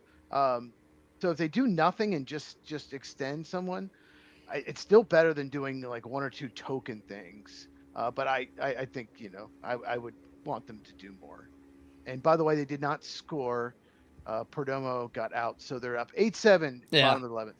And even to add to that, management has sort of hinted that the Diamondbacks may or may not make moves at the deadline because of how many players they have coming back from injury. They practically have an entire bullpen, an entire rotation sitting on the injury list right now, on top of Jordan Lawler, Tommy Troy, some of their young up-and-coming prospects. On top of that, of course, Corbin Burns, Ryan Nelson, Michael Soroka coming back from injury. They have two of their best relievers, Justin Martinez, Soroka's AJ always hurt. Yeah, Soroka is always hurt. And I've made that point on my show a lot, that a lot of these players that they're talking about, well, we don't have to make a move. Look how many players are going to come back from injury. How much can you really rely on a lot of these guys to be healthy for the rest of the season or come back and be themselves? So management has sort of hinted they may go cheap, but we'll have to see. That's why the Diamondbacks performing and proving themselves is such a big thing for forcing management to go out and spend at the deadline. Absolutely. We'll talk about all of those guys that are coming back off the IL here in just a moment. But, George, I want you to take a few seconds. I know you did the show that came out today was about the disappointing loss yesterday. But the show that came out a couple days ago was about Gabriel Moreno. Yep. Take a few seconds and promo that show so that our fans will go over to your channel, which is what, by the way? Locked On Diamondbacks, talking Diamondbacks 5 days a week, Monday through Friday. And yeah, that show the other day, I thought it was a great topic. Of course, the discourse around Gabriel Moreno and a potential extension. They've talked to management more and more. Arizona sports, some of the media around here has asked more questions to the general manager, coaches about a potential extension. The Diamondbacks have team control over Gabriel Moreno until 2028. So not necessarily that the clock is ticking, but you'd like to get him signed before free agency. I feel like if Gabriel Moreno were to go to free agency, the Diamondbacks would probably lose him. But for now, they can buy out those RBers. And Gabriel Moreno has really taken a step up this year. He's always been a decent to above average offensive player, but now he is maybe their best offensive player, while Corbin Carroll has struggled for the last 2 months. And he's always been fantastic defensively. He does everything, blocks, throws out runners, frames really well. So he just does everything for the Diamondbacks. And the big thing is he's only 26 years old. So of course, as many know, the knees for catchers, they don't get any younger. Once you get in the age 30s, a lot of guys switch over to first base. So to get him and pay him at his youth, they'll probably have to sign him for a pretty lengthy contract. That's kind of how baseball contracts work these days. But he's continues to take steps up every single year, and he's still really young. So there's a lot of reasons to believe that he's going to continue to get better. And he's been the second most valuable catcher in F4 this year. So a lot to like about Gabriel Moreno, but I really think he is due for an extension. And I believe the Diamondbacks would be smart to sign him before that price gets too high. Right. All right. So, an update. Who's Carrillo? He's got an unbelievable splitter. Jeez. Yeah, they've had to work really hard with the bullpen recently. So Carrillo, rookie. like he's split. So he got the first guy to ground out, and then he struck out the next guy. All he had to do is get the third guy, and they win. Sorry, I didn't mean to interrupt your mic, but this guy's got a really good splitter, and he just got a strikeout on it. Yeah. Carrillo, I guess that's his name. Anyway, Carrillo. Yeah. Yeah, Hey, let the Diamondback guy tell you what his name is, Chief. That's why I asked. Yeah. That's okay. Hopefully they can close this one down. It's been chaotic. We'll need to get the last guy. Yeah. All right. I'm sure Cheez will give us the update in a moment, but we can't go any further, gentlemen, in this conversation without talking about another specific player on the Diamondbacks roster, and his name is Ketel Marte. Cheez, I'll start with you. Is Marte the best player on the Diamondbacks? You know I'm a Corbin Carroll guy. You know I know you are. So I would say he has in the past, but I'm taking if I had to gun to the head just for some extra stuff too, not just on the field. I'll take Corbin Carroll. Okay. George, what do you think? Is Marte the best player in the Diamondbacks right now? Yeah, I believe it's Corbin Carroll too. I understand that he struggled in the last 2 months. There was a time pretty early on in July where he had about a 950 OPS. Since then, it's gone down to about 830. He's really struggled this month, but Corbin Carroll just does everything for the Diamondbacks. Even on days where he's not hitting, he's still making a ton of plays out in right field. He can steal a bag when you need to. He hits for power. He hits for average. He really does everything for the Diamondbacks, and he's continued to get better year after year. And I think as Marte gets older and as Corbin Carroll adds more experience to his resume, I think it's Corbin Carroll just because he does everything for the Diamondbacks. And when both players are firing on all cylinders, Corbin Carroll just does more for the Diamondbacks than Ketel Marte does. But that's not to downplay Ketel Marte. I mean, he's struggled recently as well, but he's still fantastic. But I just think Corbin Carroll just does more for the Diamondbacks. All right. So, Cheez, I'm going to go back to you for a moment. If Ketel Marte was traded to any of the other 31 teams, how many of those teams do you think would consider Ketel Marte a quote-unquote superstar? Wow, I don't know.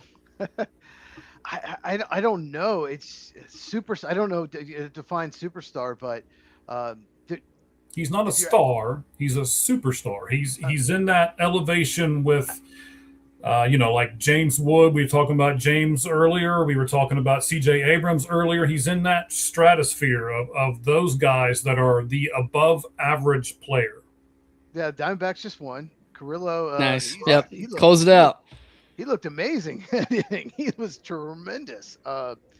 I don't know. I maybe half the league. Thing is, like, even if I don't see them trading him one, I don't see it happening. But even if they did, there's not a lot of teams that need a second baseman. So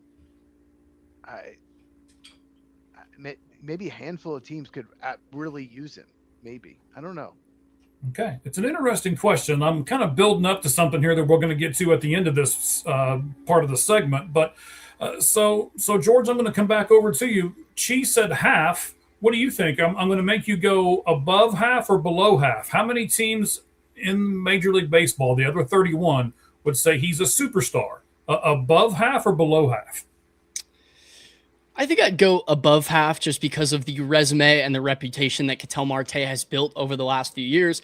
I think without question, he's been the best second baseman over the last 3-4 seasons. Now, I think there's a conversation if he's been the best second baseman this season, but I just believe because of the fact there isn't a long list of superstar level second basemen, that Ketel Marte sort of fits that category alongside guys like Bryce Durang. Now, I think he's having sort of an off season, and people may atone that towards his age, and that his age is getting up there, so he might struggle a little more. But I still think he is a superstar. Now, I don't know how many teams think of him that way just because you acquire a guy at that age. He's going to regress over the next few years.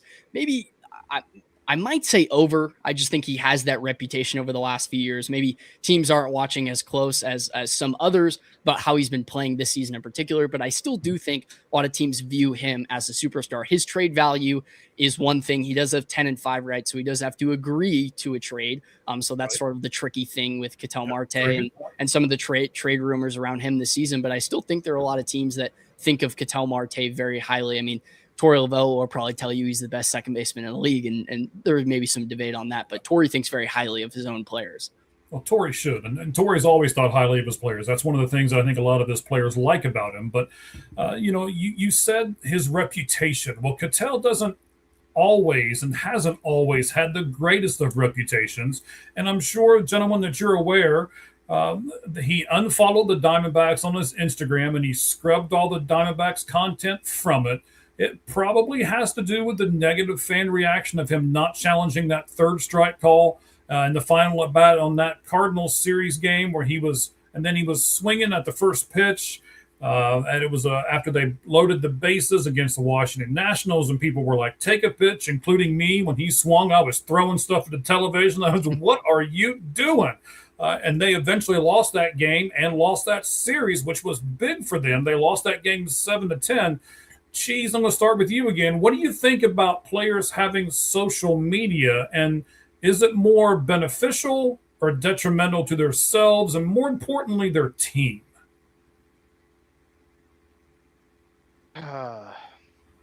It just like unfollowing him. What does that have to do with the fans being mad? Unfollowing the team, unless the team did something to him. He's just being a big baby. That's what he's doing. It's just being a baby. If you're going to be on social media, you need to have thick skin. You need to be able to understand people are going to say things. There are trolls out there. We have trolls on our podcast. Yes, we do. I have trolls on my channel. I've ignored 4 or 5 of them already today. Yes, I get trolls on my channel all the time. But you have to realize, like, just they're idiots. Like, and just have a thick skin. And if you can't, then why are you on social media? Right. George, what about you? What about the dichotomy between social media and players having it, and what it does for themselves and a team? Yeah, it's a weird era because obviously there's not a long history of players and coaches having to deal with social media use. This is more of a recent thing as social media has grown and grown, and players want their own platforms nowadays. So it's a really weird thing. I think in this case, Ketel Marte might have been being a little overdramatic and talking to Torey Lovullo, Steve Gilbert, who works for Major League Baseball and the Diamondbacks. He said that this was sort of a nothing burger, but he did mention, like you said, that Ketel Marte was mad about the criticism that he got from swinging at that pitch. But Ketel Marte sort of has a history where things like that can get to him. And Torey Lovullo maybe babies him in a little bit of a way where he lets some things slide that maybe some managers wouldn't. Torey Lovullo is synonymous for being a player's manager. So maybe he's not as hard on Ketel Marte as he could. But obviously Ketel Marte is somebody who looks at social media and probably gets pretty frustrated over things like that.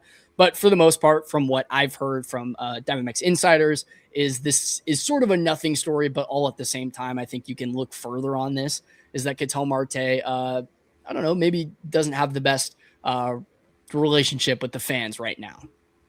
All right. So here's my thing. And I'm this is a personal thing for me, and I'm leading to it. We're getting there. I swear.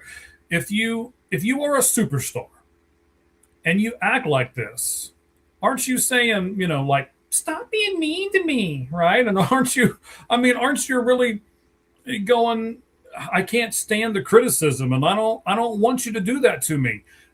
Gentlemen, if you want to be a superstar, Cheez said it a minute ago, you have to have that thick skin. You have to be able to make these judgment calls on and off the field. He's not been real great over the last couple of weeks at making those judgment calls. He did not challenge that third strike. He should have. That pitch wasn't even close, and that ended the game. He should not have swung at that pitch. That pitch was way too far inside. The pitcher had just walked the 3 batters prior to you. Shouldn't you take a pitch? The answer is yes, you should. And then when fans like myself or fans like either of the two of you criticize him, he's just like, oh, my God, stop it. You're being so mean. How about you stop, Ketel? If you want to be a superstar, be a superstar. And if you don't, maybe you should go somewhere else. Yeah, I think there's a fine line between what's okay on social media and what's not. But I also think an athlete has to understand that they're playing on the biggest stage in America right now. There's no football going on. There's no basketball going on. It's just baseball. So people are watching the Diamondbacks, especially if you're from Arizona. Maybe you're paying attention to Cardinals training camp, whatever. But people are locked into the Diamondbacks right now.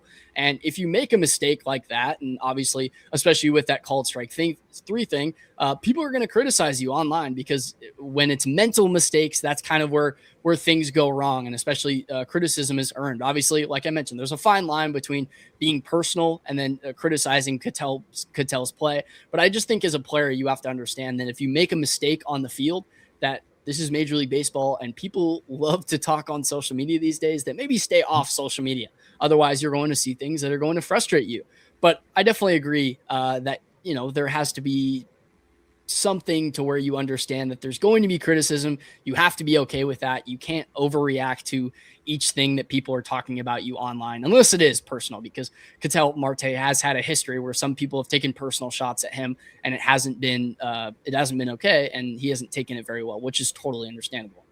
Right. Now, Cheez already said in his comment earlier that he didn't see Ketel Marte being traded this season during this trade deadline. George, what about you? Do you think there's a possibility? Do you think there's no way? Or do you think there's a high probability that he'll get traded?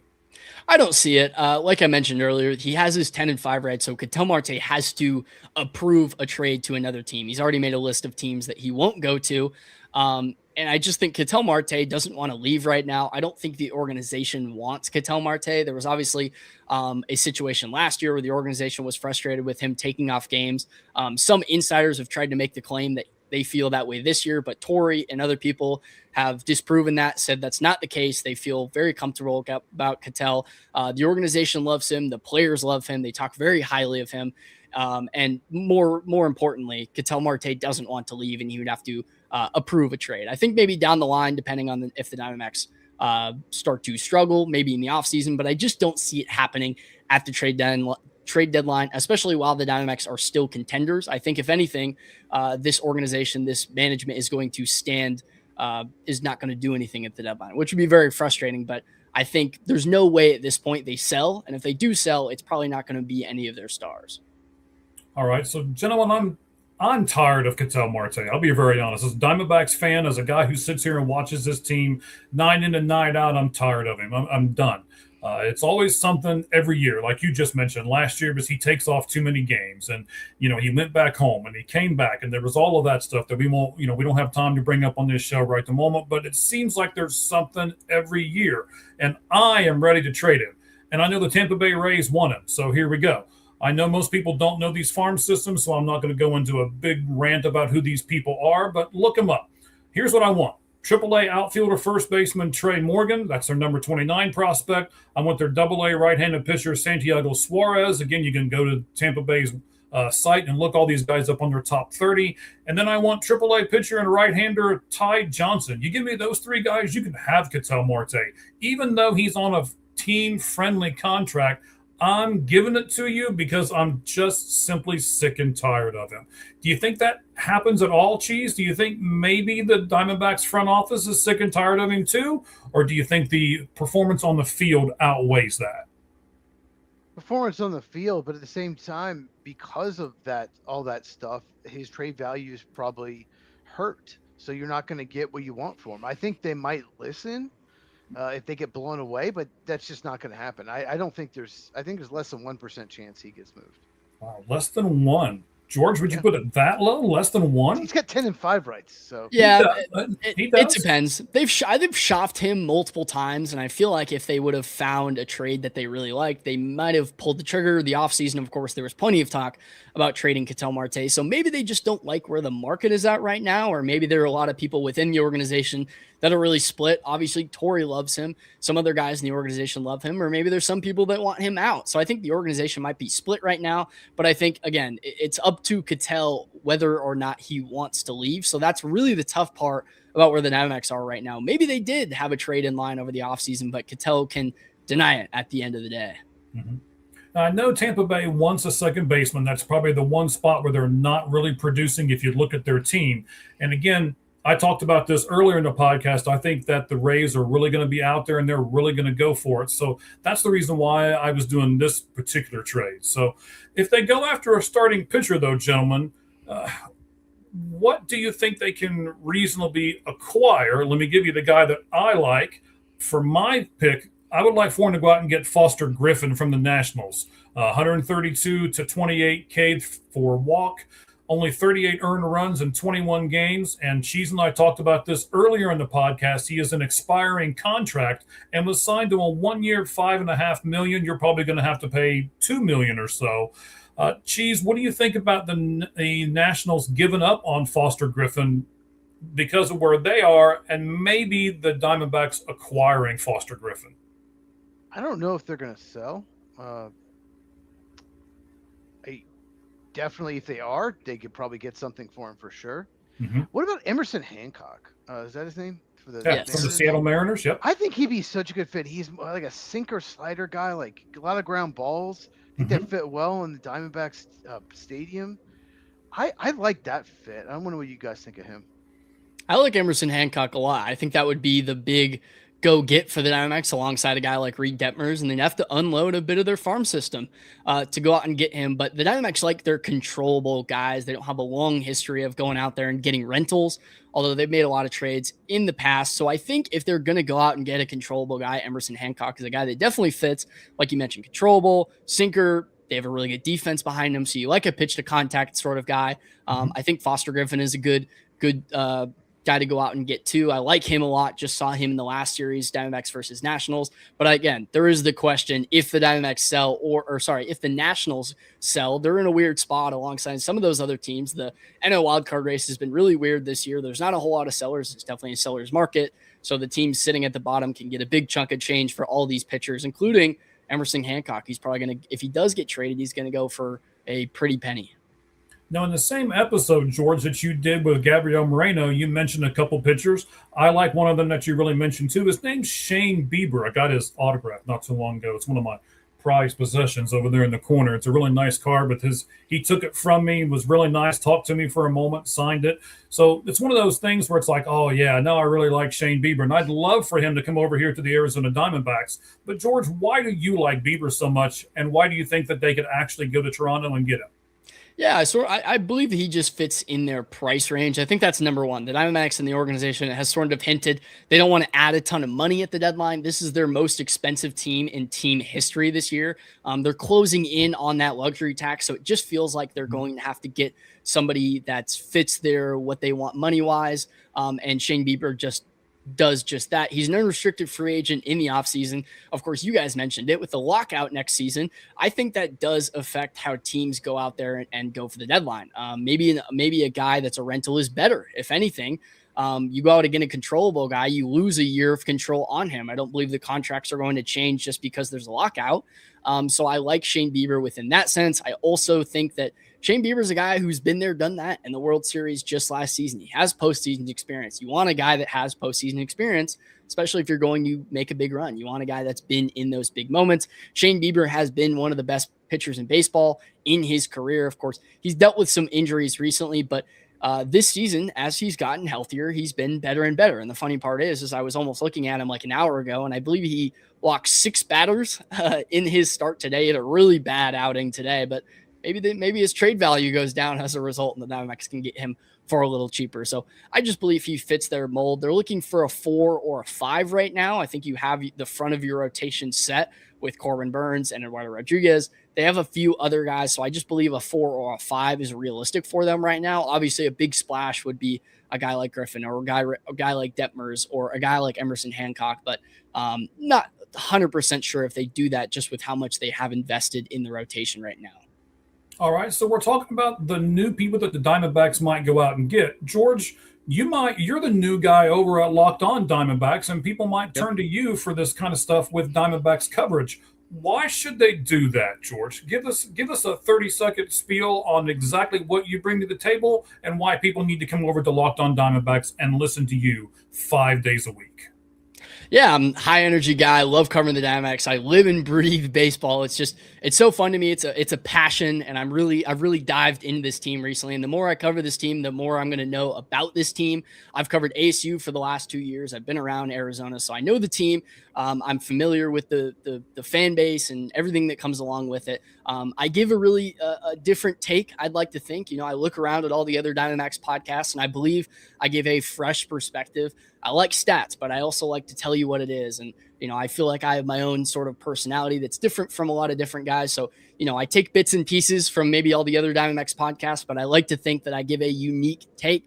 I believe you're going to find out something new about the team every time you're going to watch my podcast.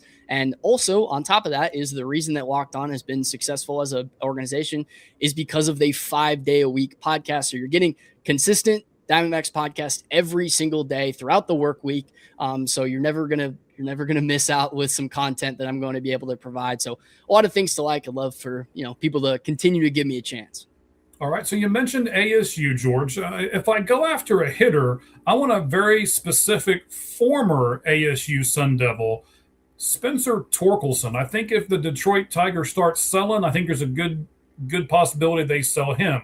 I know his bat's declining. He's got 18 home runs. He hits 75% of his balls either to center or he pulls them to left. And if you look, the left field fences in Comerica, 345, and they're only 390 here at Chase. And the center field's 420. It's only 407 here at Chase. So maybe some potential for some more home runs. He still has a 998 fielding percentage with only 2 errors, and he leads the league with 102 games played at first base. He's only 26, and he's not a free agent. You talked about controllable players until 2029. He made roughly $4 million this season. And according to Fangraphs, starting this season, the Diamondbacks were 27 of 32 teams at first base as far as their production, and that was with Carlos Santana, who they have since DFA'd, and Pavin Smith as the top 2 guys, and they've demoted him. So they need more from first base. Cheez, I'm going to start with you, buddy. When you've got a spot like that, and you're a team that wants to go to the postseason, and you're 27 of 32, don't you have to improve that as you get closer to the playoffs? Yeah, absolutely. Like, you got to fix your weaknesses. That's what the trade deadline's all about. It's like, if you have one spot, either defensively, offensively, or both, you got to fix that weakness. You get in the postseason. I mean, there are teams that will have like 4 or 5 absolute studs in their lineup, and then the bottom of the order is trash. Mm-hmm. And they're going to come up with people on base and 2 out, and you need them to come through. So, yeah, the best teams have the fewest weaknesses. All right. So, George, give me a hitter that you think the Diamondbacks should either go after or you would just like to see on this team because of the fit. Yeah, I think you mentioned it. First base is a big issue for the Diamondbacks right now. A few weeks ago, the last time they played the Padres, it was on ESPN, and ESPN flashed this graphic that said the Diamondbacks team OPS at first base is the lowest across the league of any team since 1920. It had been that bad for the Diamondbacks. Since then, I wouldn't say they've fixed the issue. They've definitely brought in new players that have found sort of hot streaks. So it's been better. I don't believe they've been historically bad in the live ball era. Since that point, they've had a few guys to step up. But the big issue for this team has been against right-handed pitching. I haven't checked recently, but for a while there, they were the worst team in baseball against right-handed pitching. So they're in desperate need of a first baseman, and they're in desperate need of a left-handed hitter. So a guy I like, and I've talked about a bit on my show, is Nathaniel Lowe from the Reds. He's incredibly cheap, and the Diamondbacks are looking for cheap players right about now. And the funny part about him is Nathaniel Lowe, he signed to the Reds on a 1-year, $1.75 million deal, while the Diamondbacks signed Carlos Santana to a 1-year, $2 million deal. Well, Nathaniel Lowe has been one of the best hitters in baseball against right-handed pitching, and Carlos Santana is DFA'd. So the Diamondbacks could have just fix the issue if they sign the right guy. AAA. AAA. Exactly. Right, yeah. So Nathaniel is a guy I like a lot. I believe he has maybe an over 800 OPS against right-handed pitching this year.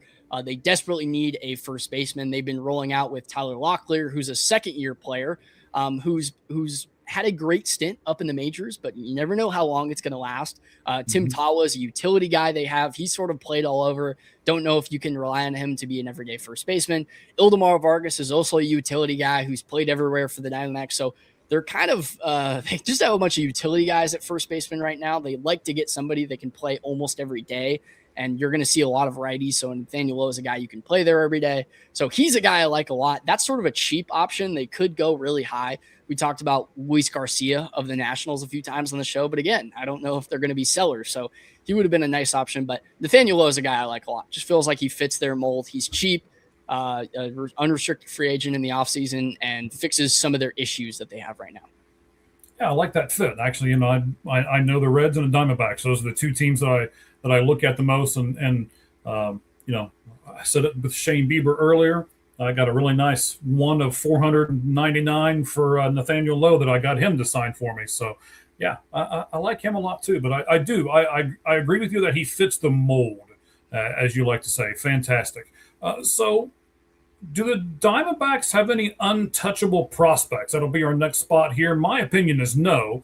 In fact, guys, I'm ready to give up on two of the prospects that I thought were untouchable in recent years in Jordan Lawler and Drew Jones. Cheez, I don't know how much you know about those two particular players. What do you know about Jordan Lawler and Drew Jones? And are you in my camp that you're ready to give up on them? Well, Diamondbacks feel like they haven't had much luck in the top 10 drafting. When they took Pavin Smith, you thought he was going to be amazing. Left-handed first baseman. No, he's not very good. Drew Jones most people had him as the best player in the draft. The guy he just doesn't hit for power. You don't have any power. Right. He's speedy. He's toolsy. I mean, it's a big deal to me because I'm such a big fan of his dad's.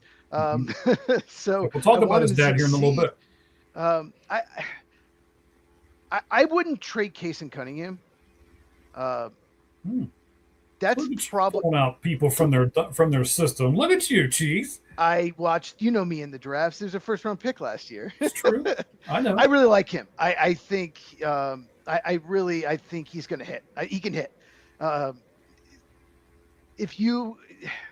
think a lot of these guys that fail, they just don't hit enough. They get to they're 220, 230. They just don't hit. He can hit. So I don't know if I'd trade him. Plus he's a lefty, left-handed infielder. But other than that, I don't know if there's anyone in the organization. I'm curious what George thinks that is just untouchable, or someone that you just please don't trade. Please don't trade. Right. So George, what do you think? Is there anybody in the system that is untouchable? And what do you think about the two guys that I'm ready to get rid of, Drew Jones and Jordan Lawler? Yeah, I don't think there is anybody that's necessarily untouchable. I don't think they have this can't miss prospect right now that they're waiting for to save their team soon. They have a lot of players that they definitely like. Casey Cunningham was their first round pick last year. Really young shortstop who they hope can be a big impact on the team in a few years. But again, he's not going to impact the team in a few years. And they have this core right now they'd like to build upon. So I think if they go out and get the right player that they really want, they go out and get a guy like Reed Detmers or Emerson Hancock, a controllable starter that they can have for a few years, because they do have a lot of guys that are aging in this rotation. Corbin Burns, Eduardo Rodriguez aren't getting any younger. Merrill Kelly too. Zach Gallen's a free agent in the offseason. So they're going to have a lot of changes next year, and the rotation's pretty old as is. So if they go out and get a controllable starter, I think they'd like to do that. But the price would have to be right. Of course, Demetrio Casantes, Casey Cunningham are some of their top prospects, but I think they deal them in the right move to get a guy that they like in the long term. So I don't think there's necessarily anybody that's untouchable. You've heard some rumors already about some of their guys in their farm system, because they do have a really deep farm system on top of that. So I don't necessarily think they'd be missing anything by dealing some of those guys. On the Drew Jones and the Jordan Lawler aspect, Jordan Lawler is such an interesting prospect and player as is, because before he was injured recently, it really felt like he was starting to break out. He was hitting about 320. He was going to be a big addition, changing over to center field because he was just never going to be able to get the time on the infield. But then again, he injures his hamstring running on a bunt.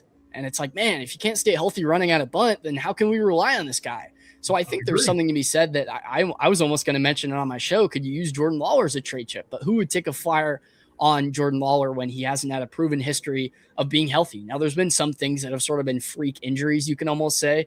But you look at a guy that you can't rely on for 15 games to not get injured running on a bunt. It's very frustrating. So I like Jordan Lawler a lot. I think when he's healthy, he's going to be a good player for the Diamondbacks eventually. But eventually he's going to run out of opportunities. They're only going to give him so many opportunities before they say, well, if you can't help us out in center field, we're going to find somebody that does. Ryan Walchmit was their former top overall prospect before he's reached non-prospect status anymore. He's been playing center field for them. Tommy Troy was the top 5 prospect before he was injured. He was playing center field. So they're obviously trying out some of these other young guys in center field already. So if he can't play infield, if there's no spot for him in center field, where is he going to play? So they might move him. Drew Jones is another interesting guy where the glove has always been there, but he's got to figure out the bat. And he's been a lot better this year. I don't have his stats right in front of me, but I believe he might be closing in on hitting about 300 this year, which is really good for him. So the bat has actually improved, believe it or not. So he's getting better. Obviously he was drafted out of high school, and sometimes people exactly. So sometimes people don't have patience with these guys out of high school. It's you look at his first few years and he's really struggled. I think Drew Jones is making improvements. I don't believe if you were to do a redraft, you wouldn't draft Drew Jones that high. I'm still a believer in him, but obviously the clock is ticking. Similar on Jordan Lawler. He's got to be able to be a major league hitter. And right now he's he's barely a single A, double A hitter. So he's got a lot of work to do, but I believe he's making the right strides to make the right improvements. All right, so just a couple of things. Number one, we'll talk about Drew's dad here in a little bit. When we're done here with George, we're going to do one last segment that'll be pretty quick. Of course, we always do the batting cleanup, sponsored by ForwardFan.com. We'll get to that here in just a moment. As far as who will take a chance on a player like Jordan Lawler, well, all of these bottom feeder teams will, the Royals will, the Marlins will, all of these kind of clubs, I think, will take a chance on them. And a lot of them have some pieces that I think could help the Diamondbacks now. So that's kind of where I was going with all of that. And with everything said and done, let's move on to this. Clark, Ginkel, Loizica, Murillo, Thompson, Sewald. Gentlemen, they're all good, but they're all right-handers. And you've got a rookie in Brandon Garcia, who's your only lefty in the pen. I propose that this trade Drew Jones and Alberto Del Castillo to the Cincinnati Reds, where Nathaniel Lowe comes from, for Brady Singer and lefty Brock Burke. The lefty gives you, and he's been in tight spots. He's been in championship games before. And then Brady Singer gives you a guy who can give you a chance in the rotation. Not a stud, but he gives you a chance. Cheez, what do you think? Trading Drew Jones and their backup catcher Alberto Del Castillo to the Reds. And they do that because I think the Reds are going to trade Tyler Stevenson, so it gives them another catcher for Brady Singer and Brock Burke. Go ahead, sir. I don't think the Reds would do that deal. I don't think Drew Jones at this point is big on a prospect, and Brock Burke's been very good as lefty reliever, and Brady Singer's had a real good last month, so his stock is higher. I would do that if I was the Diamondbacks, probably. Okay. I just don't think the Reds would do that, but I get those two players would definitely help the Diamondbacks. George, go ahead, bud. Yeah, Drew Jones is only the Diamondbacks' 24th overall prospect per MLB pipeline. So he's fallen down, and his reputation has definitely fallen down over the last few years. He just hasn't developed. Yeah, well, that's crazy. You might think he's younger than he is. He's already 22, and he's still in Double-A. And I looked at it. He hit 360 last month, which was a step in the right direction. I think that's what I was thinking of when I said he was hitting 300. So he had a great June, but he's back down to, I believe, about 240 this month. So he made a few strides over a month, but then he's kind of come back to earth. So his development has gone a lot slower than I think the Diamondbacks would want to. So it maybe depends on the team if you're betting on him to really break out in a big way. And Alberto Castillo is a nice player, but he might be kind of a quadruple A sort of player. That's sort of what he's been for the Diamondbacks, kind of going up and down on the team, although I think he is a nice piece and he could develop on the right team. But I think the Diamondbacks might have to give up a little more for that, especially for Brady Singer, and then you get a reliever on top of it. But you make a really good point. They only have one lefty in the bullpen, and it's really hurt them in this Pirate series. The Pirates have the second best team OPS against right-handed pitching in baseball, and the Diamondbacks came into the series with using Braden Garcia the previous day against the Nationals, so they couldn't use him yesterday, which was really frustrating because then they had to go to a bunch of righty relievers, and then they blew the game because of Jonathan Loizica and a few other guys. So there is a big need for a left-handed reliever, and like you mentioned, a back-end starter. Yeah. Okay, so there are several injured players that are coming back. That's one of the reasons why I would personally, it's why I included Adrian Del Castillo in this trade. You can get him off of your 40, and then as you start bringing these pitchers back, so you got Soroka, you got Gallen, you got Jameson, you got Nelson, you got Martinez, you got Corbin Burns. They're all in throwing programs and will be back probably within the next, I would say, 21 to 30 days or so, depending. And then you've got hitters. You got Gurriel Jr. and you got Jordan Lawler coming back. George, I'm actually going to start with you on this one. Which one of these players that I just mentioned, you got Soroka, Gallen, Jameson, Nelson, Martinez, Burns, Gurriel Jr., Jordan Lawler, which ones do you think can actually help the club now and their push towards the playoffs? I probably have most of my belief in Michael Soroka. He was on a tear before he got injured, which was really frustrating because he was on pace to potentially be the Diamondbacks' best pitcher. He really revamped his pitching motion. He's changed his pitches. I mean, since his years in Atlanta, he's a completely different pitcher. really revived his career after he dealt with so many injuries, and he's been fantastic. Big strikeout pitcher now, but it is frustrating. It's taken him so long because now he has to go through a throwing program, and it takes him a little longer to get back from injury. But the Diamondbacks desperately need a starter right now, and Michael Soroka would probably be the guy I would bet on the most. He's shown he can go deep into games. He's shown that this isn't really a fluke. This might actually be Michael Soroka, where he's sitting around potentially a low 3 ERA. I don't know yet if I trust Corbin Burns. Pitchers coming back from Tommy John are sort of a mixed bag on what you're going to be able to get. I don't trust Lourdes Gurriel Jr. He's shown that when he's just not healthy, he doesn't have his legs under him, and he's really struggled at the plate. Who knows what you're going to get back from Jordan Lawler again. He's another guy that's consistently injury prone. Ryan Nelson, the report with him is that he might not come back as a starter this season because he wouldn't be able to ramp up and be able to start again. So he might come back as a reliever. Drew Jamison hasn't been good in the time that he's been around the Diamondbacks this season. Maybe a guy that you didn't mention right there, AJ Puck.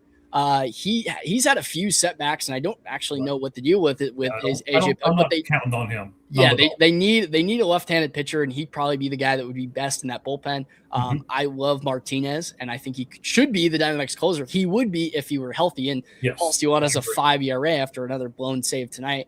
I think if you can get Martinez back healthy, that's a really big addition for this bullpen.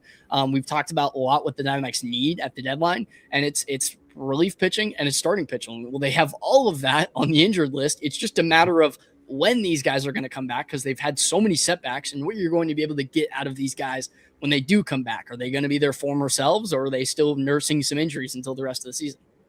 Yeah, I would say go get Kirby Yates from the Angels, but that's just me. Cheez, you got Gallen and you got Soroka. If it were me, I'd put them as bullpen pieces, especially if I could get two decent starters like Brady Singer or Shane Bieber or Foster Griffin, as we've already talked about.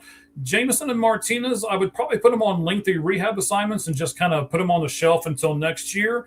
But Nelson and Corbin Burns, Cheez, I think they're interesting, and they might even be good wild card players for this team. What do you think about these guys that we're talking about here, bud? The last two could be, but you can't count on it. But one thing you mentioned, Soroka, when he was with the White Sox, he was much better out of the pen. That's kind of where he revitalized his career after. Absolutely, I agree. He kept tearing his Achilles. He had this, and then he's the weirdest thing. He was just walking. He was still with Brave and just tore it again. He was just walking. And then he goes to the White Sox, and when he worked out of the bullpen, he was very effective, better as a starter. So I could definitely see him maybe be like a seventh inning type guy. So I would definitely consider doing that if they trade for a starter. All right. So George, man, I've listened to a lot of your podcasts. How many podcasts have you done? I know there was another guy, and then there was some real loser before that guy. That was me, by the way. There's a lot of guys. Yeah. Well, I tell you what, man, I've got mad respect for what you do. I know you're a recent college graduate. I think you're in a great spot being that way. You probably don't have a wife and kids and all this stuff that you got to feed and everything else, right? It's rough. I did it for, about a month. In fact, I did it for less than a month because I told them not to even worry about paying me. I was like, don't even send me the check. Just keep it. And, I didn't do that much for you. So, what you have to do you be quiet there, guy in the middle. We'll smash you like a pimple. So what you have to do in order to be the guy for Locked On Diamondbacks is a lot. It's a lot more than people want to give it credit for. You have to do the artwork. You've got to be able to come up with topics. You got to be able to do all kinds of stuff. So why, George? Why the Arizona Diamondbacks and why Locked On? Yeah, I think in the Diamondbacks case, I covered ASU for the last 4 years, covered ASU baseball pretty seriously, as I'd like to think the head beat writer for the last 2 years. So for me, it was an easy transition. I had a lot of people that already followed me on Twitter and some other social platforms to make the transition from covering Arizona State to covering the Arizona Diamondbacks. It felt like I could bring some of the attention and some of the guys that I had over there watching me and watching and reading all my stuff over to covering the Diamondbacks. So it felt like an easy transition. I'm already here in Arizona, so it just makes sense that I'm talking about the Diamondbacks already. And, I've kept up to date with the Diamondbacks the last 4 years. Now, of course, this is the most I've watched the team and paid attention to the team, but it's a team that I'm very familiar with being here. I've been to a ton of games. I know the fan experience. I know the beat writer experience of covering ASU. I understand all the different perspectives. So I feel like it was an easy transition going from Arizona State to the Diamondbacks, especially a team that I'm familiar with. And then with Locked On, like you mentioned, it's a big company and there's a lot of people that have my support that have really helped me out to get this podcast underway. And like I mentioned, I've been a beat writer and mostly done writing the last 4 years. So the next step to add a skill to my resume, to my repertoire, is to be able to talk in front of a camera. And as you guys well know, talking in front of a camera, being energetic, building topics and creating a show is its own sort of skill. So trying to get better at that and create more skills on top of my resume. I just want to do more and more. It's, you're more valuable the more things you can do. So something new, but definitely something I wanted to challenge myself, and Locked On brings a good opportunity to where I sort of already had an audience because it is Locked On and it's already a show that's been established. So it wasn't like I was starting from zero. So it helped a little bit that I already had a fan base that, maybe the host, they didn't like me as a host. So maybe some people tuned out, but then some people were on board with a new host. So it already felt like a platform that I wasn't starting from zero necessarily. I sort of had a good basis. And then on top of that, a lot of people coming over from Arizona State that wanted to tune in to a new Diamondbacks podcast. All right. Well, buddy, you've impressed me today. I mean, I've listened to some of your stuff. I really think you're in a good spot. Well, I think my next step is we're going to have to go to a game together. I'm going to have to buy some tickets and we're going to have to sit there, even though, you probably got these nice seats and we can sit in the suite somewhere, but we'll have to get the cheap seats for me, but that's okay. We'll go to something and we'll sit and chat about the game. I can't wait to do that with you here in the near future. Eduardo Rodriguez, gentlemen, his value will never be higher. He's never performed like this, and his numbers suggest he's pitching over his head. George, would you consider trading him? Personally, I would trade him. What about you? Would you consider doing something like that? Yeah, I think there's an argument to be made. I've sort of gone back and forth with people on Twitter about whether or not the Diamondbacks should do it, because obviously they're going to have a ton of holes in the rotation next year, and you're relying on Corbin Burns and Brandon Pfaadt to continue these turnarounds. At the time when I was having more of the discussion, it was before Merrill Kelly and Brandon Pfaadt had sort of turned their seasons around.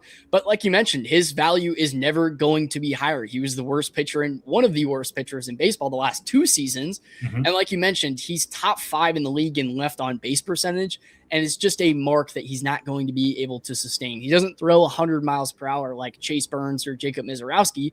So he's got to have pinpoint command. We've seen in a few outings from him recently that when he doesn't have pinpoint command, the results are really poor because he relies on deception and a 92 mile per hour fastball and sort of being a pitch to contact guy. So I feel like he's got away with a lot of loud starts. In his last start versus the Nationals, he gave up 7 hits and 3 walks, only gave up 2 earned runs. That's sort of been the story with Eduardo Rodriguez all season. So I think it's whether or not the organization believes that this is sustainable for Eduardo Rodriguez, that he can live with all this on-base pressure and still be able to hold a low ERA. I just think another reason is the Diamondbacks are in contention right now, and he's sort of been their horse this season. He's been their probably team MVP this season based on the results that he's been able to have in the ERA department. So I just don't think the Diamondbacks might be ready to deal him. I think maybe if there was a dramatic drop-off, they would have thought about it. But maybe the organization is too fond of Eduardo Rodriguez right now. I know that Torey Lovullo has a long history when he was back with the Red Sox, and Torey Lovullo was with the Red Sox of Eduardo Rodriguez. So really likes him. It's just a matter of the Diamondbacks are going to be buyers most likely. So I just don't think they would. But I think there is definitely a conversation. His trade value is never going to be higher. And there's a lot of belief that he won't be able to sustain the amount of success that he's been able to have right now. So it's an interesting discussion. I definitely think you could get like I mentioned before, a pretty penny for Eduardo Rodriguez. Just the situation might not be there for it. Right. Now, if it's me, and Cheez, I'll get to you here in just a second, buddy, I would trade him to the Texas Rangers. They even got you a person, second base / center field. They need a center fielder. They haven't decided who they're going to do. And, if you remember from earlier in our discussion, I'm trading away our current second baseman. So I'm going to bring in a guy named Cam Cauley from the Rangers. He draws comparisons to Dustin Pedroia. He's small and he's gritty and he's versatile. honestly sounds like a Diamondbacks player to me. But Cheez, what do you think about trading a guy whose value would never be higher, even though you're in a pennant race for a spot in the playoffs? You guys want? I mean, Mike, you want to sell? You're trying to sell Ketel I would sell Eduardo Rodriguez. I would. You can, if you cannot trade Ketel Marte and Eduardo Rodriguez unless you're just like we're not going to try. Like we're selling off. I mean, you're getting good stuff back. Trust me. Look up those people I suggested. No. His value's never been higher. There's no doubt about it. And I get what you're thinking, but if you're going for it, you're trying to make the playoffs, which they would make the playoffs if the season ended today. They would be the last wild card. Mm-hmm. You can't trade either one of those. Like either one you trade would diminish the team. And so I get what you're thinking. You're thinking value. This is the way Mike thinks. Mike looks at stats and value, like, oh, what can we get for him? What can we get? But I just do not see it happening. If they were like 51 and 58, sure, yeah, I'm sure they'd be shopping both of them. But I don't see it at all. Rodriguez has been really good this year. And their organization really gets attached to players. Pavin Smith is a good example that he was hitting about 100, his batting average 100 for about a month and a half.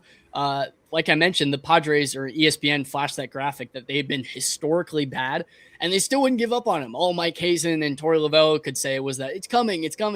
So they really get attached to these players, and they sometimes feel like they don't want to depart them, whether they're struggling or succeeding. Right. So I think especially when a guy is succeeding that Torey has a long history with, they'll do anything they can to not let those guys go. So it's a weird line because they really do get attached to these players that they really like, and especially guys that are performing well. And if they're in a race, they might not move those guys.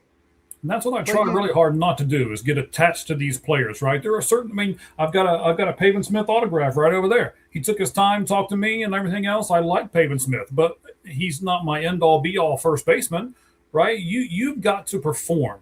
And if you don't perform, you're out. Or if you're a whiny baby, to me, you're out. I'm picky, and there's plenty of players out there and plenty of teams that would love to have you. So I'll trade you and get something back. Here we go. Cheez, you showed this to me. You sent it to me. Let's pull it up on the screen. I will probably have to take the graphic off the top. And yes, I'm going to have to. That'll take me just a second here. So let me hit the button and get that off the top. This, gentlemen, is team fielding run value. You'll look. Cheez's Chicago Cubs are number 1, and look, the Arizona Diamondbacks are number 2. So Cheez, you sent me this. Tell me what this means and why it's so important, buddy. Pretty simple. It's Fangraphs defensive runs saved, adding all the fielders together.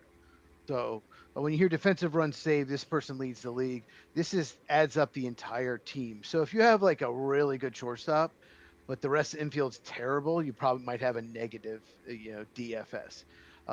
So it's basically just showing overall, how good your defense is as far as saving runs, overall of the. I guess it's the 9. Maybe it's 8 positions. I don't know if it includes pitcher. I have no idea. I'm assuming it doesn't.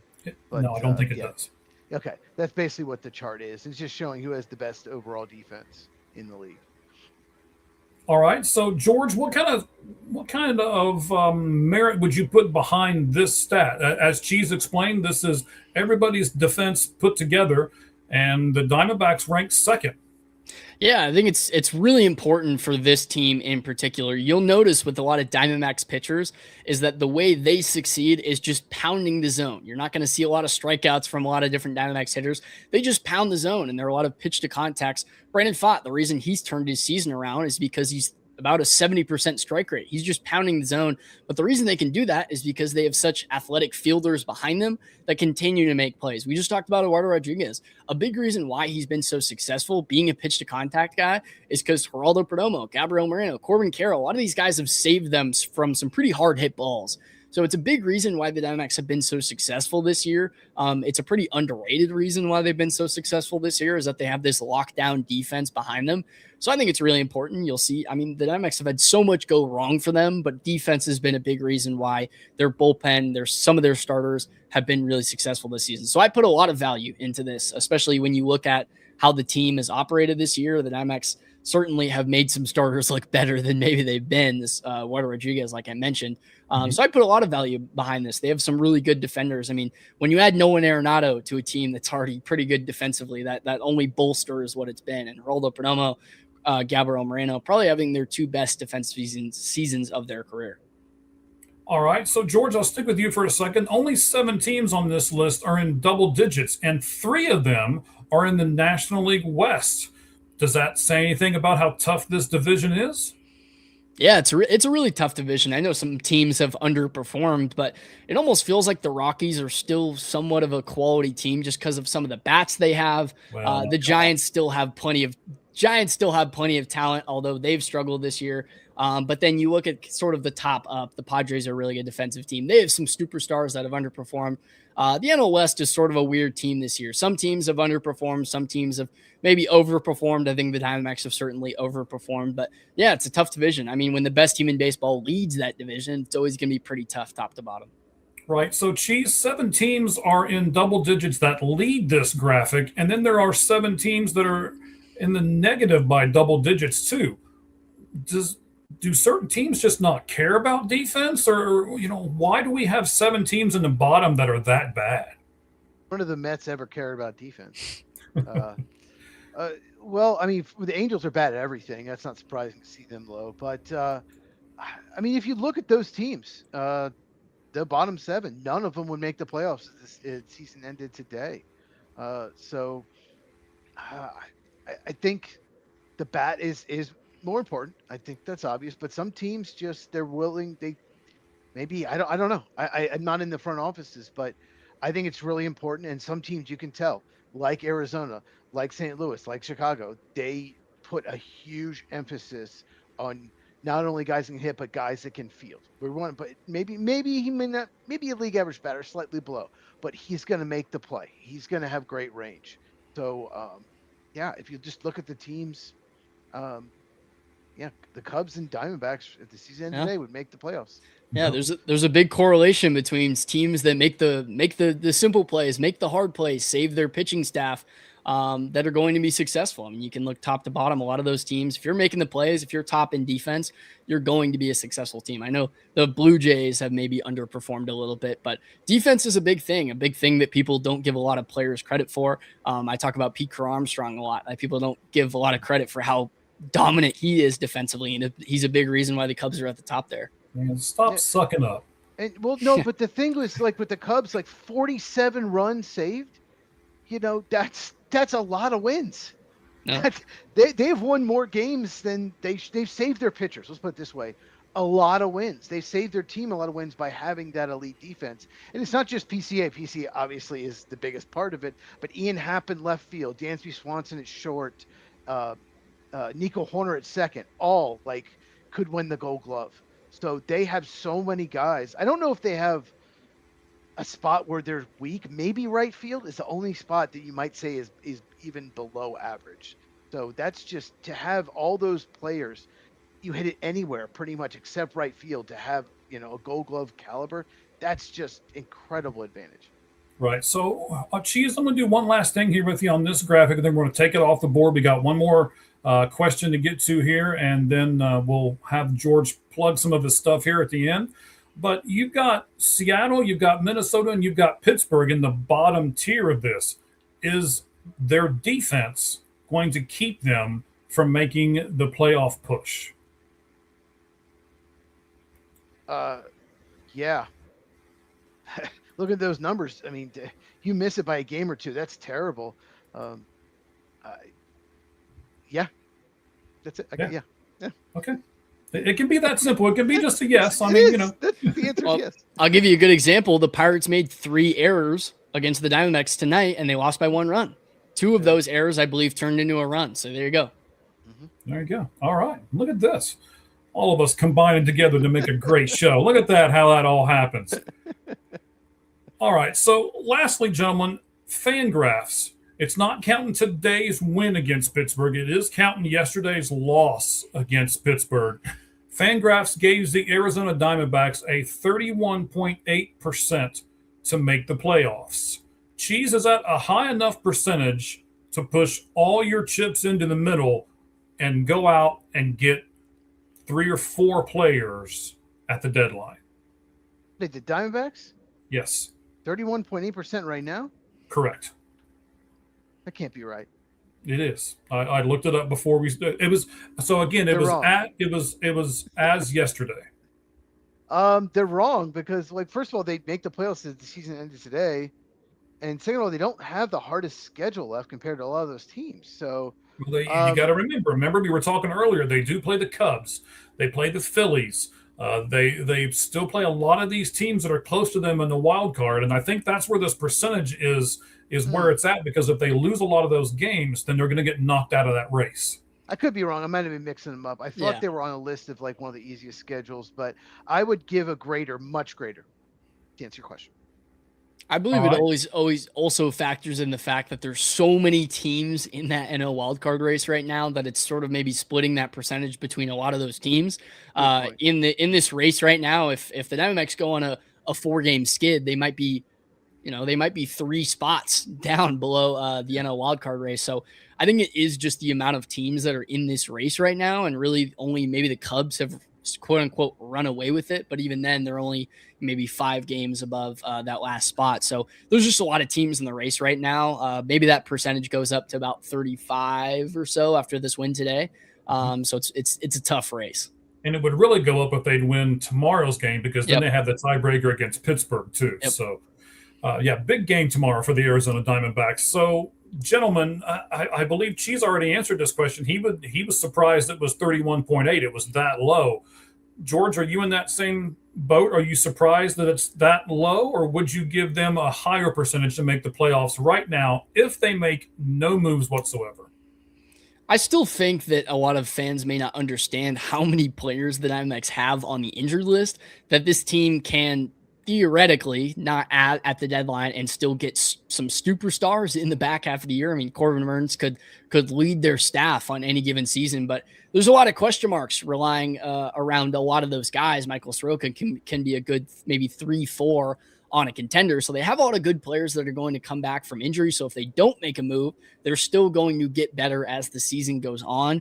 But I believe some of their biggest holes on the team are players that they are not going to get back from injury. Like I mentioned, first base, a left-handed hitter, a left-handed reliever, and who knows when AJ Puck is going to come back. So I think maybe 35, 36, 37 would be a good mark as of right now. I think that number goes up in a big way if they're able to beat the Pirates tomorrow. But I do think that's a good mark for them right now. I don't look too much into playoff odds. I think you can just kind of look at where they are in the NL wildcard race and say, well, if they beat these teams. But the Diamondbacks have a lot of good things coming, hopefully ahead of them, at least getting guys back from injury. But we've been saying that all season. These guys are going to be back. These guys are going to be back. And then Corbin Burns has a setback. AJ Puck has a setback. Michael Soroka is injured. Ryan Nelson is injured. So they've had so many setbacks that how much can you really rely on those guys coming back from injury? So the Diamondbacks are a really weird team right now. I don't really know what to think of them. 1 second they're winning 5 games in a row. The next they're losing 4 games in a row. 1 second you'll think they might catch up to the Dodgers, and then the next second maybe they're sellers. So they're a really weird team right now. Well, all right, so go ahead. Go ahead. You bring up a good point. The playoff percentage is what you are now and what they project you going forward. But like the Marlins went on, I don't know how many games they lost. 12 or 13, yeah. Yeah, that their playoff odds went to in the basement. Like, and then what if the Red Sox, when they won all those games in a row, their odds changed. So that's a great point. Like, it's what they project going forward. But anyone can go on a 7-game winning streak, 7-game losing streak, completely changes everything. Yeah, the Diamondbacks swept the Dodgers before the All-Star break. Who would have predicted that? Right. And I'm sure that's where they were at their all-time high all season, was right at that point when then their fan graphs are like, oh, well, shoot, maybe this team is for real. Let's bump their chances up a little bit, right? Mm-hmm. So, yeah. All right, buddy. Hey, George, man, this has been fun. I appreciate you coming on with us here on the Lights Out Sports Podcast. I know on X, our fans can get you at LO_Diamondbacks. What about YouTube and some other social medias? How can they get you? Yeah, I believe the socials are just Locked On Diamondbacks on Facebook, on TikTok, on Instagram, all the different platforms, posting clips and different announcements on there about the shows coming out. But Locked On Diamondbacks on YouTube. And then, of course, you can also listen to the show on whatever platform you listen to podcasts, Spotify, Apple Music, whatever the case may be. And then I post my own Diamondback stuff on X at G1 Media. You can look up George Lund, and I'm sure it will come up. But posting a lot of stuff on there, that's kind of where I post most of my reactions and kind of thoughts throughout the game. And then a lot of the podcasts, the clips are going to be on the Locked On Diamondbacks socials. But yeah, definitely give an opportunity, give a chance if you want to listen to some more Diamondback stuff. All right. So one last thing before we let you go, tell us some stuff to look forward to on your upcoming podcast. What are some things that you're going to be doing as far as subject matters on the next few episodes of Locked On Diamondbacks? Yeah, definitely we talked a little bit about it on the show today. Definitely going to be hammering down trade deadline thoughts, some players to go out there and get. It's such a weird time because I've fluctuated between buy, sell, stand in the middle based on each Diamondbacks loss. There's so many that make you feel like they're going to buy, so many that make you think they're going to sell. But I just think they have so many holes, and I'm very all in on this team right now. I believe they have the structure. They just have to fill these holes that Mike Hazen did a bad job of fixing in the offseason. I mean, Carlos Santana didn't exactly fix their first base issue. So I just think there's a lot they need to go out and get at the trade deadline. So pitching, plenty of different players, starters, relievers, bats all throughout. And of course, bringing up some other things. We talked about the Moreno extension a few days ago, some other topics like that, looking at the team in the future. I want to do a lot of prospect talk. I think that's something that I haven't talked about enough, but for the foreseeable future, the next week or so, a lot of trade deadline things and some mock trades on top of that. Okay. And I will have to say, I mean, I know that Mike Hazen has made some not so great deals, but he stole Nolan Ryan. And he has been fantastic for the Diamondbacks this season. I did not think that I thought he was going to do the Carlos Santana route, and we were going to have at each hot corner, but it's turned out at least one of them was okay. So it's just like what we were talking about earlier, right, Cheez? When you look back at the Juan Soto trade and we looked at all those pieces and parts, there's always, it seems like, one guy who overperforms that you didn't think was going to, and like Robert Hassel III, who underperformed and everybody thought he was going to be the next big thing. So trades are funny that way, and that's why this season is so much fun. George, thank you very much for being on, man. We appreciate it. We got one more segment here on the Lights Out Sports Podcast. I hope you guys all stay tuned for it, and I hope you guys go to Locked On Diamondbacks and get a good piece of George Lund. Thank you very much, buddy. We appreciate you. Thank you, guys. Okay, bud. Talk to you soon. Cheez, that was fun, man. I like that. Yeah, absolutely. Good guy. Yeah, we got the trade deadline coming up. I'm getting all excited. It's like, give me goosebumps. I'm ready to make all these deals. Like, I feel like I'm the GM. We're talking about it. I'm like, I want this guy and this guy and this guy, but I'm not going to give up my good prospects. You have to take what I win. It is a very interesting time. We'll have a great time on Monday too. I want your number 2 starter. I'll give you my number 10 prospect in my organization. How about that? Mm-hmm. Hey, you never know. Some of that stuff happens. Some of that stuff really does happen. All right, buddy. We got Batting Cleanup sponsored by ForwardFan.com. Of course, ForwardFan.com right now has on their site the big game in February where you can actually go right now. If you believe in your team, go get those tickets. I don't have my phone right in front of me. I kept it off to the side because it kept going crazy earlier, so I kind of tossed it over on the sofa over there. So I can't get on ForwardFan.com and give you exact prices right at the moment, but I can tell you this. ForwardFan.com has every Major League Baseball team ready to go for you to get tickets for, and now they have every NFL team for you to get tickets for as well. So go to ForwardFan.com, use the code AGO10, all gloves off 10, and you'll get 10% more off whatever you're buying there. Not just the first time, every time you go. So ForwardFan.com. Do it, Arizona Cardinals fans. It's cheap. Do it. Do it. Brissett. You got the Rays. Let's go. Jeremiah Love. Let's go. Do it. I'm sure it is cheap. It's cheap. Yeah. So do it. No pitcher, Cheez, in Major League Baseball history has thrown over 14 pitches at 103 mile per hour or greater in any one single game. Okay. In his last start, Jacob Mazurowski threw 30 of them in the first 4 innings. What do you think about Jacob Mazurowski as a pitcher? I think right now, I think he's my vote for Cy Young. I think he's been amazing. worry about if you're a Brewers fan, which I'm definitely not. But I would worry that they skipped his start before the All-Star break. Watching innings, I get it. You had like Cade Horton, the Cubs was amazing the second half last year. Immediately tore his elbow up. Started this year. Mm-hmm. I'll be interested to see if they skip his start a few more times going forward. But anyone that throws that hard, yes, it's amazing. What he's doing just hasn't done since maybe like Randy Johnson. But at the same time, um, our bodies aren't supposed to throw that hard. So Right. There's a reason why nobody's thrown that hard in the major leagues. So it's pretty incredible. At the same time, it's like we're waiting for him to get hurt. Yeah, and if he does, there go the Brewers. I mean, right now, don't you think the Brewers go by way of Jacob Mezorowski? Especially because Kyle Harrison, and even more important, Brandon Woodruff out for the year. Kyle Harrison's also hurt. So yeah, so he's definitely by far their best starter. Do you, if you're the Milwaukee Brewers, do you give 4 of your top 20 prospects away to the Detroit Tigers to get Tarek Skubal to make the run right now? If 4 top 20, yes, depending on who they are. Mm-hmm. They have a good farm system. I would not give up more than 1 top 50 and 2 top hundreds.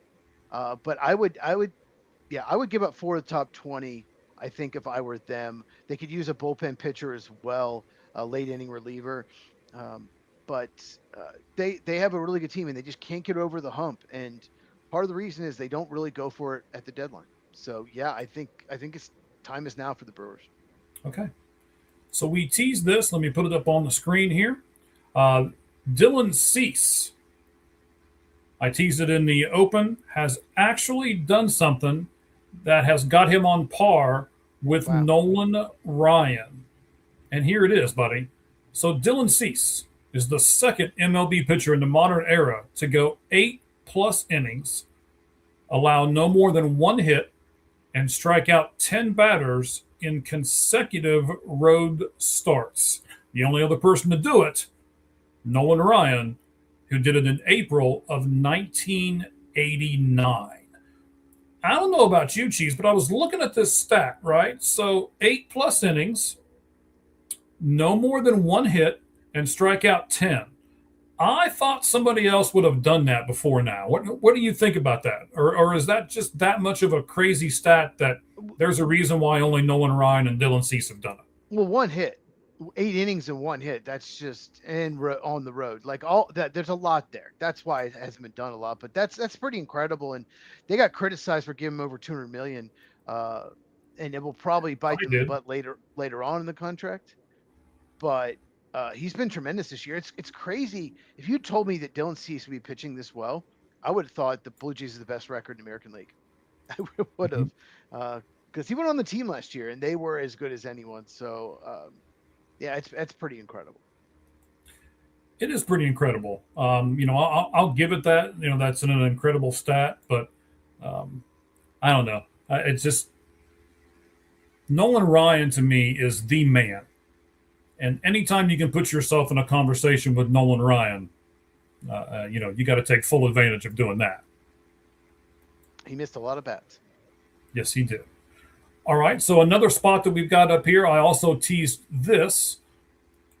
I said, are home runs really that important?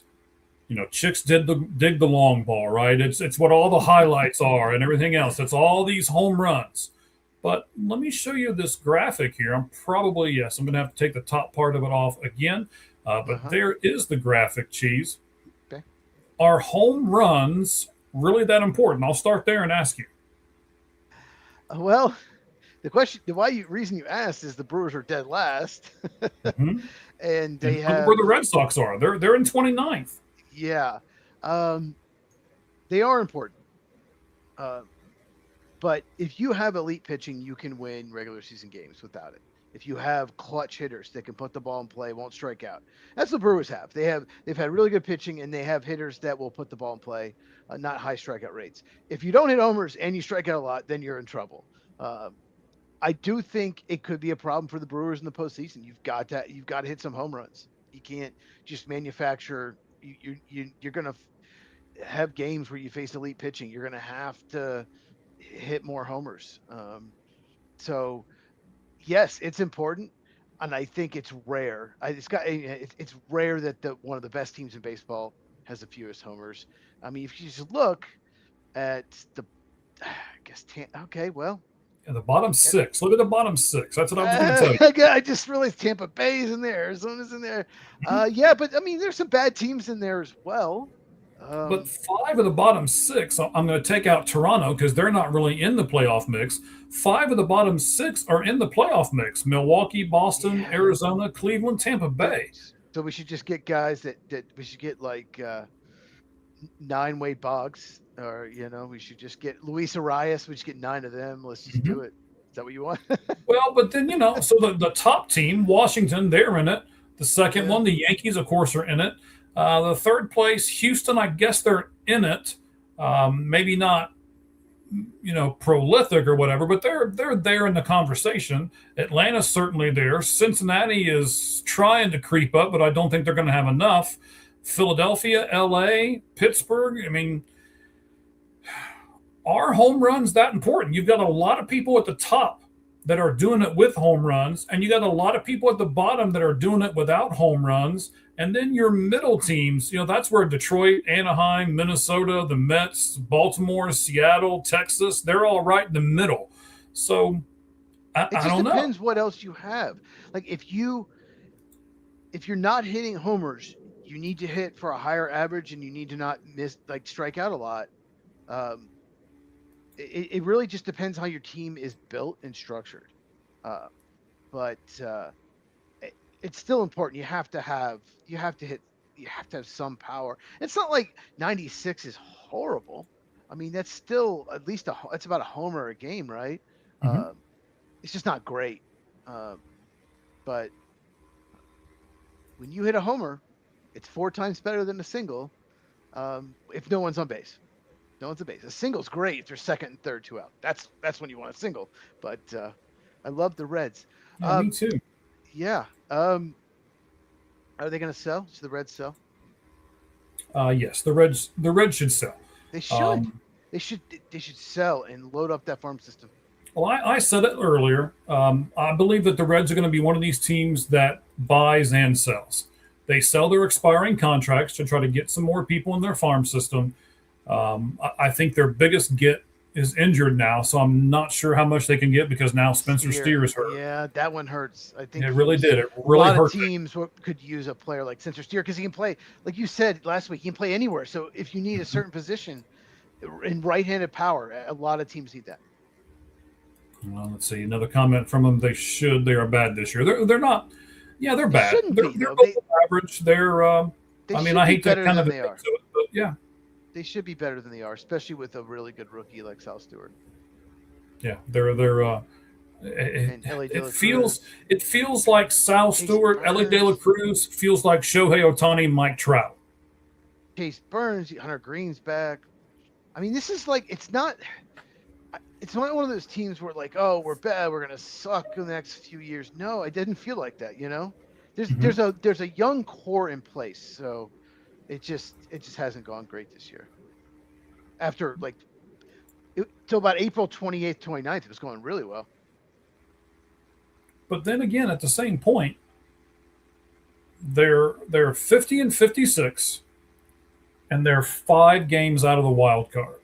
The division record is what's killed them. They have not done well, and the teams that you're fighting against, you've got to beat them, and they just haven't. Yeah, no, you're right, 100%. But I think some fans look at it and they're like, "Oh, we're only 5 games out. We should go for it." Here's the thing, right? So St. Louis is in front of them. I don't believe in St. Louis. I think they're slowly falling apart. I do believe the Reds will climb over them by season's end.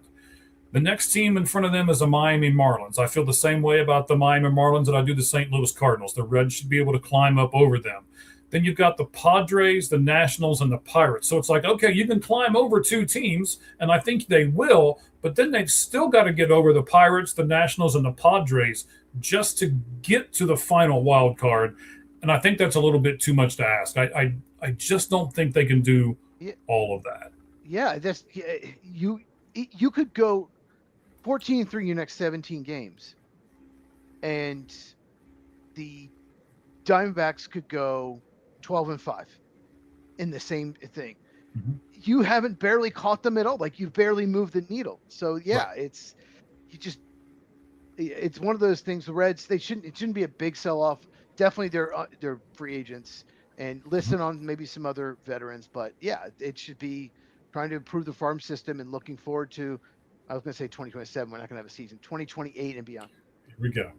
But they do have a lot of expiring contracts that they can get stuff for. You got Tyler Stevenson behind the plate. You've got Nathaniel Lowe, as George mentioned, at Johnson, first base. Is Brady Singer, Pierce Johnson? Are they Brady Singer, Pierce Johnson, Brock Burke. Yeah. You've got a lot of expiring contracts. Eugenio Suarez, that you should be able to get something for. So I don't expect them to get top tier talent, but I expect them to be able to get people who can contribute at the major league level within the next 2 to 3 years. And, you're just bolstering your farm system that way. All right, buddy. One last thing here to get to on our batting cleanup, sponsored by ForwardFan.com, and it's this. I wanted to save this to the end because I had to do a double take on this stat, but I swear to you it is true. In 1977, Andrew Jones and Carlos Beltran were born one day apart, one on April 23rd and one on April 24th. Andrew Jones finished his career with 434 home runs. Carlos Beltran finished his career with 435 home runs, one apart. And on Sunday, they both entered the Baseball Hall of Fame together on the same day. Pretty amazing stat. It is amazing. They both deserved it. And God, they were both such good players. Mm-hmm. They could absolutely hit. And I remember Andrew, I still will never forget, Andrew Jones, 19 years old, was called up, September 1st, so it could be at postseason. And, his number one prospect in baseball back when I barely knew that, but they said it on TV, watching TBS Braves games as a kid. And they're like, 19 years old, hits 2 home runs in the World Series. And I'm like, we got in Yankee Stadium. And Yankee Stadium is like, we got a dude here. And they're like, he's the number one prospect in baseball. I'm like, what is that? Like, I didn't know what it was at the time. I'm like, okay, I guess that's good. Yeah. So I will never forget that. And yeah, they both had amazing careers. And I did not see what. He was saying that he hoped they keep Tyler Stevenson, but they could trade all the pitchers away. Yeah, they probably will definitely move some pitching because everyone needs pitching. Yeah, and I think they'll move the catcher because a lot of teams, the Yankees, the Rays, the White Sox, they're all clamoring for catching depth. Kyle and help. Teal is hurt for the White Sox, their catcher. Mm-hmm. So yeah. Yeah, I think they're gonna do it all, man. So we'll see. All right, Cheez. Hey, man, great show. Thank you to our guest, George Lund from the Diamondbacks spot there with Locked On. So go to LO_Diamondbacks on X, and then just simply look up Locked On Diamondbacks on YouTube, and you will see him there. Watch his stuff. Look at some different things. Great guy, great energy. Makes me feel really old. But, hey, so does everybody else because I am old, but that's all right. Cheez, anything you want to add to the end, buddy? You're being on the old foot here today? Yeah, Sean and I are seeing Spider-Man Thursday, so very excited. Seeing Spider-Man comes out on Thursday? Yes, we're seeing it Thursday. And you can follow me. Football Cheez on X. Football, just Cheez, and then Football with Cheez is my YouTube channel. There's the mug. So make sure you do subscribe, hit the bell, all of that. What are you going to be doing here over the next few weeks, Cheez? What are you looking at on your channel? So we'll see. Are you still talking about a little bit on every team? I was thinking about doing a 3 or 4 minute video, just like positives, like how everything go right for your team, like what you should be excited about. It's very different from what I usually do. So I was thinking about doing that, but I definitely am going to make. So a friend of mine, he can listen to like podcasts at work and his job, Mm-hmm. and he listens to Pat McAfee every day. And then if there's something he thinks would interest me or I want a video about it, he sends it to me. And he sent me a video of they went through the group of them on the show and picked the NFC North winner, and I was shocked, like shocked that almost all of them picked the Packers. And I'm going to make a video explaining why I don't agree with that and Okay. why the main reason I don't. So that's probably coming out tomorrow or Thursday. But training camp, to answer your question, I think I'm going to just go through every team and just say, look, this could go well if this happens. Try to be more positive and see what happens. Because I tend to be so brutally honest that it comes off sometimes as grumpy. I don't know if you knew that. But I like brutally honest. As I said when I retweeted your stuff today, I would much rather you be that way than you sugarcoat stuff and not tell us exactly how you feel. So that's why you, sir, are on the Lights Out Sports podcast, and that's why all of our fans tune in to this show every Tuesday night. And some of them, they've got things they got to do on Tuesday nights. So they watch it on Wednesday or Thursday or Friday, but they certainly watch. They're telling us that by the numbers that we're pulling in here on All Gloves Off Sports Media as well. All right, buddy. Hey, thank you very much for being here with us. Thank all of our people for being here with us. We appreciate you. And until next time. Just real quick, trade deadline special. Anyone, yes. Baseball, we're going to do it that afternoon. Subscribe, hit the bell on YouTube's. So we're going to do a trade deadline special Monday afternoon. And then that Thursday next week, a week from Thursday, we're going to do a watch along for the Hall of Fame games. So, look forward to those. And we're not going to sit there and break down all the players in the third quarter of that game and if really make the team right. We're going to talk a lot of NFL. Like I said, we're doing a watch along, but we're going to talk a lot of NFL stuff. It's not going to be our typical watch along where we break down each play, but so make sure you come out for those. That's right. And then we are going to do, on top of that, I believe we can pretty much make this announcement as well, all of the international games. We're going to try to do watch-alongs on those as well. So you guys look forward to all of that. Well, some of them, depending on what time they are, what day and time they are. We're going to try to do a lot of those, yeah. Okay. Sounds good. I can't wait for the season to start. College, NFL, means the baseball playoffs are right there, so it will be a fantastic time of the year, and we hope all of you are with us for the ride right here on the Lights Out Sports Podcast. Until next week, you know what we say. The only thing that's fair in life is a baseball hit between the third and first base lines. Good evening, everyone.